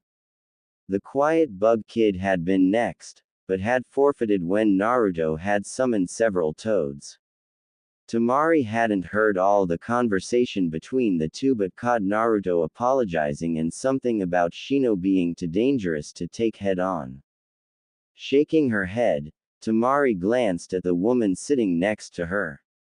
She was still trying to come to terms with the fact that she was sitting next to the Lady Tsunade. She wasn't blind, she could see that the woman had some problems, but she was sitting next to the most powerful kunoichi in the elemental lands, and to make it even more surreal, the woman viewed her as her daughter-in-law. Temari was amazed to learn that Tsunade viewed Naruto as something like a cross between son and grandson. She had been extremely alarmed when threatened by the older woman about what she would do if Temari ever hurt her new husband. She shuddered as she remembered the boulder that had, accidentally, exploded. Turning back to the current fight, Temari sighed and pinched the bridge of her nose to fight back what she believed to be the beginning of a migraine. Who the hell actually gives their opponent a pep talk in the middle of a fight?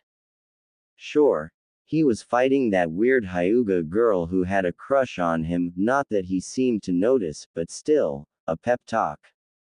I suppose it's a good thing he is so oblivious to it. The last thing I need is competition. I mean, it is a political marriage, and we aren't expected to be happy, but if he gets it in his head he can have an affair, it'll destroy everything. He doesn't exactly seem the type, but a lot of people don't. Temari was pulled from her thoughts as she watched Naruto play Bunshin Daibukua Pong with his next opponent. Poor Neji was using his Kaden repeatedly, but eventually he ran out of chakra and was blown into the air. Naruto, being Naruto though, caught him as he fell and carefully laid him on the ground. "Sorry Neji, but after our last fight, I doubted you would hold back and you're way better at taijutsu than I am." With a groan, Neji placed an arm over his eyes as he waited for the Mednin to arrive. I understand Naruto-san, but that was a most unpleasant experience. You should know that I am looking forward to a rematch in the future. Neji had a small smirk. Preferably without explosive clones, please. Naruto noticed Guy and Lee arriving and a truly wicked smile appeared on his face. It's a shame, Neji, it seems that you might require more youth for our rematch. As Guy and Lee began their usual youth rants and declared that they would stoke Neji's youthful flames, Naruto broke down and laughed at the sheer horror on Neji's face. Ignoring the caustic glare being sent his way, Naruto decided to rub a bit more salt into the wound. Have a youthful recovery, Neji. He cheered. He was totally floored when the ever-stoic, unflappable Neji flipped him the bird. Naruto's blood began to boil as Sasuke strolled across the arena floor to the cheers of the civilians of the crowd. Yes, Naruto thought viciously, the last loyal Uchiha has come to beat the demon boy. Not happening. Sasuke, for his part, was more excited than he had been for some time. He was finally getting his fight with the Dobi. He wasn't sure when he had begun to view Naruto as his rival, but rival he was. Now he had another reason to be interested in Naruto. That man was after him, and sooner or later, he would be able to take his revenge. Dobi, you ready? Absolutely, Tem, absolutely. Anko turned to face the crowd. 9th match, Uzumaki Naruto vs Uchiha Sasuke. Hajime. The boys rushed forward in a flurry of taijutsu. Naruto dodged the first punch only to be caught by the backhand counter. Shrugging off the blow, he spun and drove his elbow into Sasuke's stomach, following through with a vicious wheel kick that knocked Sasuke back several feet. For several minutes the two stalemated, Sasuke's superior skill countered by Naruto's ability to shrug off the pain long enough to land punishing blows. Sasuke was getting frustrated. He couldn't copy Naruto's style because there were no set patterns. No set patterns also meant that he couldn't predict what attack would be coming. It wasn't perfect, but he could see some of the attacks shortly before they landed, yet somehow or another the Dobi had learned a style that seemed to just flow. He also had to deal with the fact that Naruto was forcing counterattacks straight through his defense, and the body shots were starting to wear him down. Jumping back, he flashed through the seal's Kaden, Gaokakyu no Jutsu. Naruto sighed as the fireball flew towards his head. Hurriedly raising his hand to his mouth in the tiger seal, he spat out an even larger fireball than the one that was incoming. The two fireballs collided in a massive explosion, forcing both boys to kawarimi to avoid being roasted. Dobi, what the hell was that? Sasuke roared. How the hell are you so proficient at using a Uchiha Kaden jutsu? It's easy, Tem. A truly mastered jutsu requires far fewer seals. There are some jutsu that when mastered need no seals to use. As for how I know Gaokakyu, I've seen you use it, and figured it out on my own. Seeing the infuriated expression on Sasuke's face, he smirked. What's the matter, Tem? You don't like people copying you? Far too angry to realize he was being baited, Sasuke rushed forward to pound the Dobi into the ground, only to find himself surrounded by several dozen black and orange-clad shinobi. The clones followed in their creator's footsteps and landed several powerful body shots that left him exhausted and struggling to breathe. Hey Tem, check this out, Kunai Kage Bunshin no Jutsu. He snapped his head up, and to his horror he saw literally thousands of strange three-pronged kunai headed in his direction. Whipping out a kunai, he dodged and deflected as many as he could, and to his relief most of the massive barrage missed him, lodging themselves into the ground around him. TCH, Dobi, your aim sucks. Oh, you think so, Tem? I think they went exactly where I wanted them. With a vicious smirk, Naruto disappeared in a golden flash.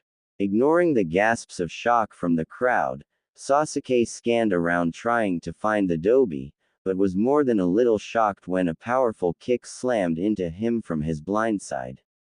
Spinning around to retaliate, he blinked as Naruto disappeared in yet another yellow flash. Confidently he spun around to block the attack he expected at his back, only to once again be knocked to the ground by a strike from behind. Damn you, Dobi, how the hell are you doing this? Well, Tem, when a S-class shinobi marries a S-class kunoichi and they do a special little dance, 9 months later the magic chakra stork delivers them a baby. In the stands, Temari and Tsunade exchanged pained glances and emitted near-identical groans. Speaking to the younger kunoichi, Tsunade was nearly dripping sarcasm. Hopefully he is just trying to irritate Sasuke, but I wouldn't bet against him actually believing that. At Temari's look of disbelief she continued, well, I really doubt anyone actually explained to him where children come from, you know. Ah, he's so well adjusted I sometimes forget about his past. I wasn't expecting to see him use Hiraishin no Jutsu, though. You think he is trying to make a statement to those idiots screaming for his blood? Turning back to the match with a small amused smile, Tsunade simply replied, probably. Back on the battleground, Naruto was finishing up his rather bizarre speech. And the Tem is the reason that ramen is the food of the gods.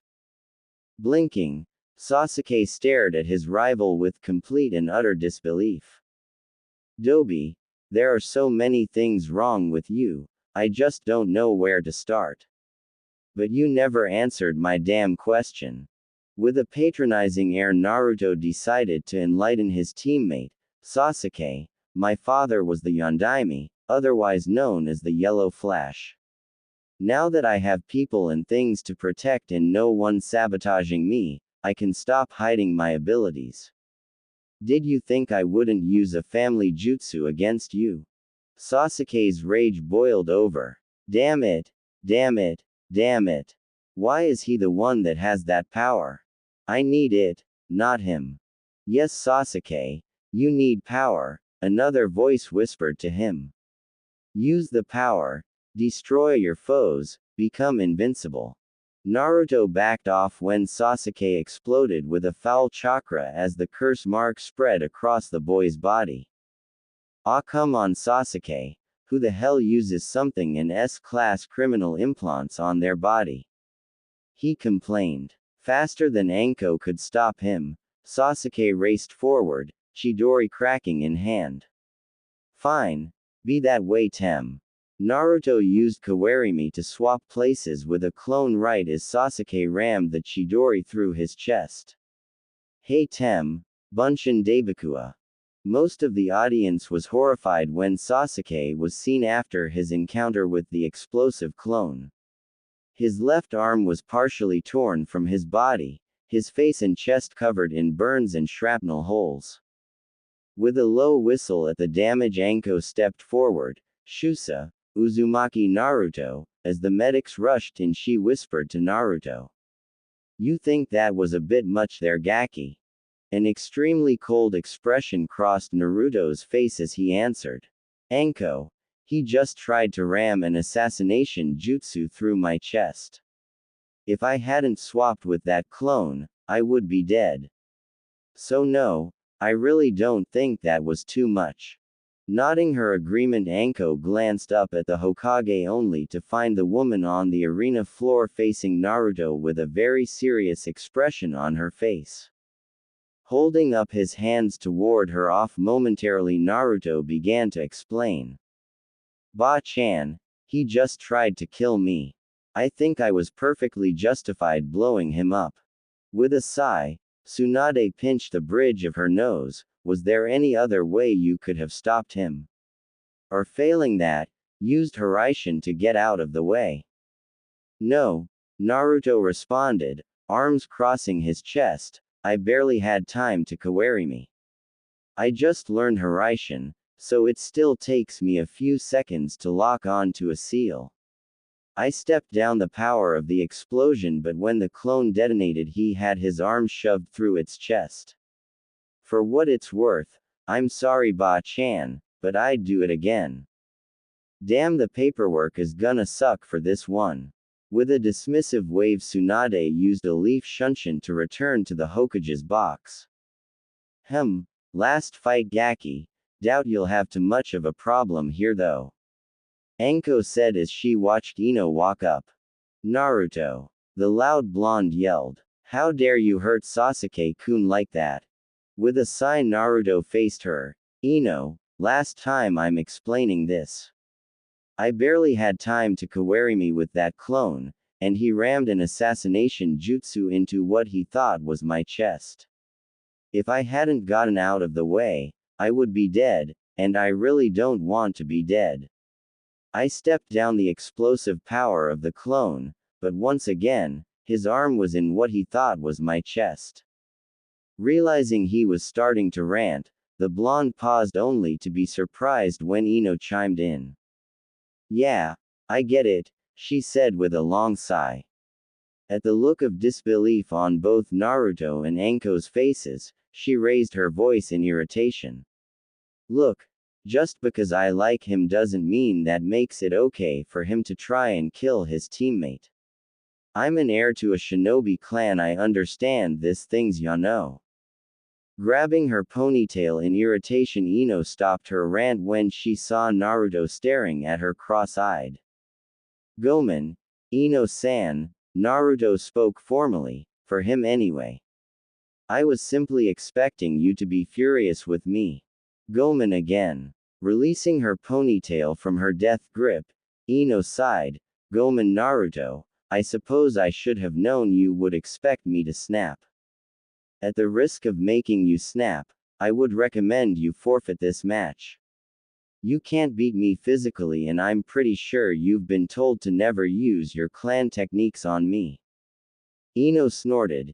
Yeah, right, like I'm just gonna give up. Even Billboard Brow fought you, so I am too. Hajime. Jumping back, Naruto barely had time to curse when he heard Shintenshin no Jutsu. Nearly every shinobi in the audience had to resist the urge to face palm, and Ino's father Inoichi was damn near having a panic attack. Naruto looked at the collapsed form of Ino and frowned. Seriously? He asked in shock. After just being told not to do it, she went and did it anyway. He seemed to lose focus for a second before he groaned and turned to Anko. Call the match so I can go save her, please. The fuzzball is laughing and that just can't be good. Shusa. Uzumaki Naruto. Hurriedly dropping to the ground, Naruto entered his mindscape as Inoichi tried to reach inside his daughter's mind.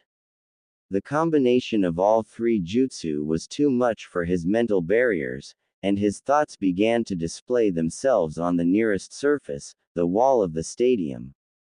Rushing through the sewer towards the cage holding Kyubi, Naruto cursed under his breath when he heard Ino scream, followed by laughter from his prisoner.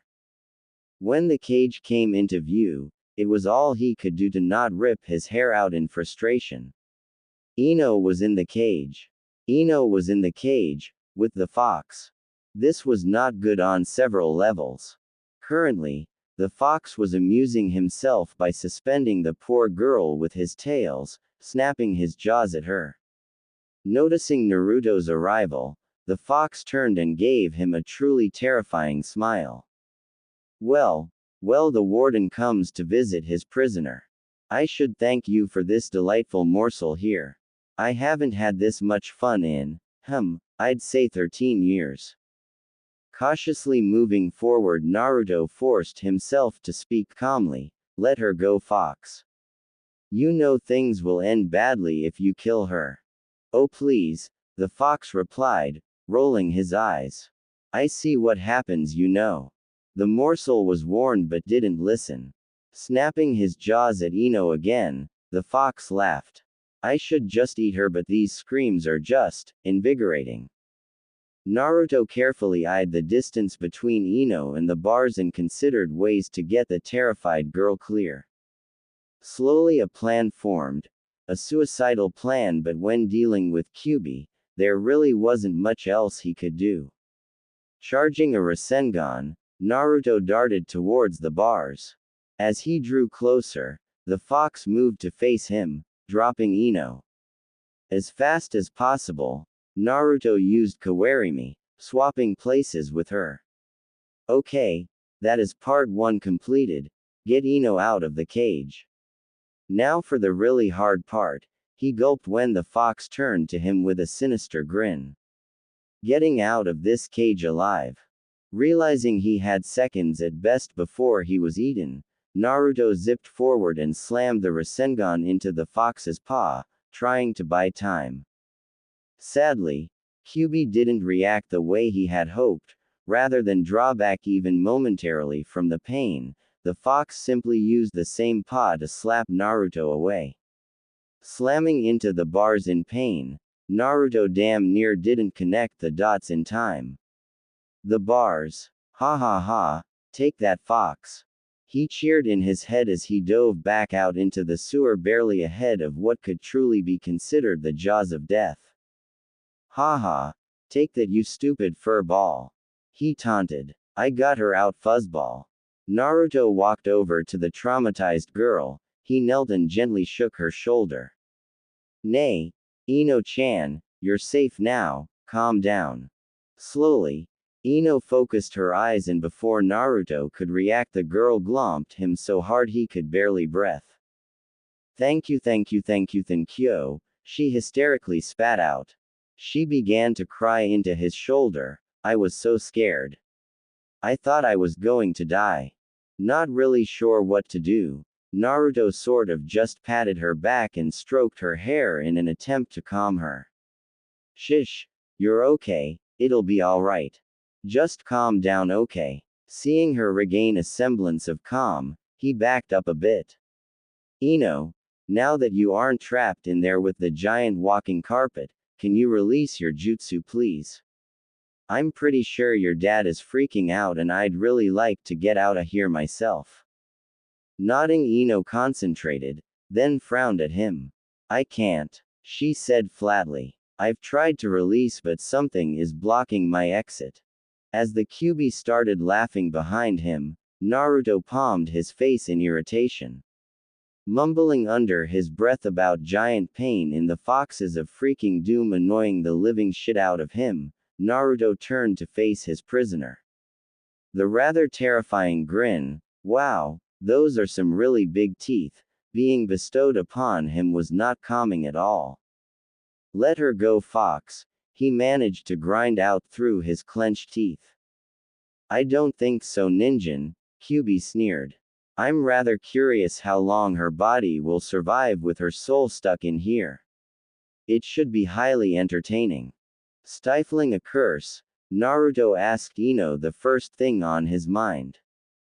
Is he serious? Your technique sent your soul into my body. That's just nuts. Crossing her arms, Ino managed to somehow pull off a haughty look. Of course it does, Baka. How else would you be able to take over someone else's body? Fantastic, he muttered, glaring at the highly amused fox. Ino-chan, how long can you survive in here anyway? She hesitated in her response. Well, I really don't know. The longest I've ever heard of was my dad spending a bit over a day during an interrogation, but he said that it took a lot out of him when he did. Pouting, she refused to look up at the fox. I'm not as strong with this skill as my dad yet, and I don't think he was tortured by a terrifying creature living in the guy's head. Speaking of, Naruto, what the hell is that thing? With a resigned sigh, Naruto waved a hand vaguely in the direction of the cage. Ino-chan, meet Kyuubi. Kyuubi, let her go right now. Watching the fox simply lay down and laugh at him, Naruto launched a barrage of insults at his least favorite furry creature as Ino simply stared at him in shock. Not a stupid girl by any means, Ino quickly placed all the pieces of the puzzle in place and blurted out. Your father didn't kill it. Oh sweet Kami, he sealed it into you. Naruto jerked around in shock. He really hadn't been expecting Ino to yell right behind him, let alone figure out what had happened so fast. Yeah, he responded despondently. My father sealed Fuzzball here into me to save the village. Supposedly he tried to have people see me as a hero by holding the stupid thing prisoner, but most the civilians thought I was the damn thing and most the shinobi kept their distance cause most Jinchuriki are not terribly stable. A really good example would be Gaara before I beat him during the invasion. Anyway, enough about that, we have to get you out of here. Alright Fox, what do you want to let her leave? Take the seal off. Not happening bunny ears, try again. Why should I care? The only thing I want is that damn seal your father stuck on me off. You have nothing else I could want, you pathetic mortal fool. Hey, you think I'm stupid don't you Fox? I know what you're afraid of. We both know you could have killed me when I was in the cage, but my father's seal means that if I die, you die too, doesn't it? Naruto shot the fox the fiercest glare he could muster, which really wasn't bad if it wasn't directed at something other than the Kyuubi no Kitsune, and turned to Ino. Ino-chan, I'm about to do something really, incredibly stupid, but it should allow you to get out. When you feel that hold on your jutsu loosen, get the hell out of here okay? Ignoring her questions about what he was doing, he turned back to the fox as he drew his kodachi. Hey, I so wanted to be Hokage, but I suppose this is as far as I go. At least I'm taking this jackass with me. Placing the tip of the kodachi against his stomach, Naruto called out in an almost sing-song manner. Last chance Tem. Let her go. Scoffing Kyuubi barely bothered to look up. You wouldn't dare ninjin. Maybe if it was that pink-haired tramp you drool after, but you have no ties to this one. Do your worst. Laughing Naruto called out, you really don't know me as well as you think you do, Fox. Yes, she isn't really a friend but she is my comrade, a fellow leaf ninja, and as such, she is precious to me. Without saying anything else, Naruto rammed the kodachi through his stomach. Kyuubi roared in anger and the figure of Ino disappeared from his mind.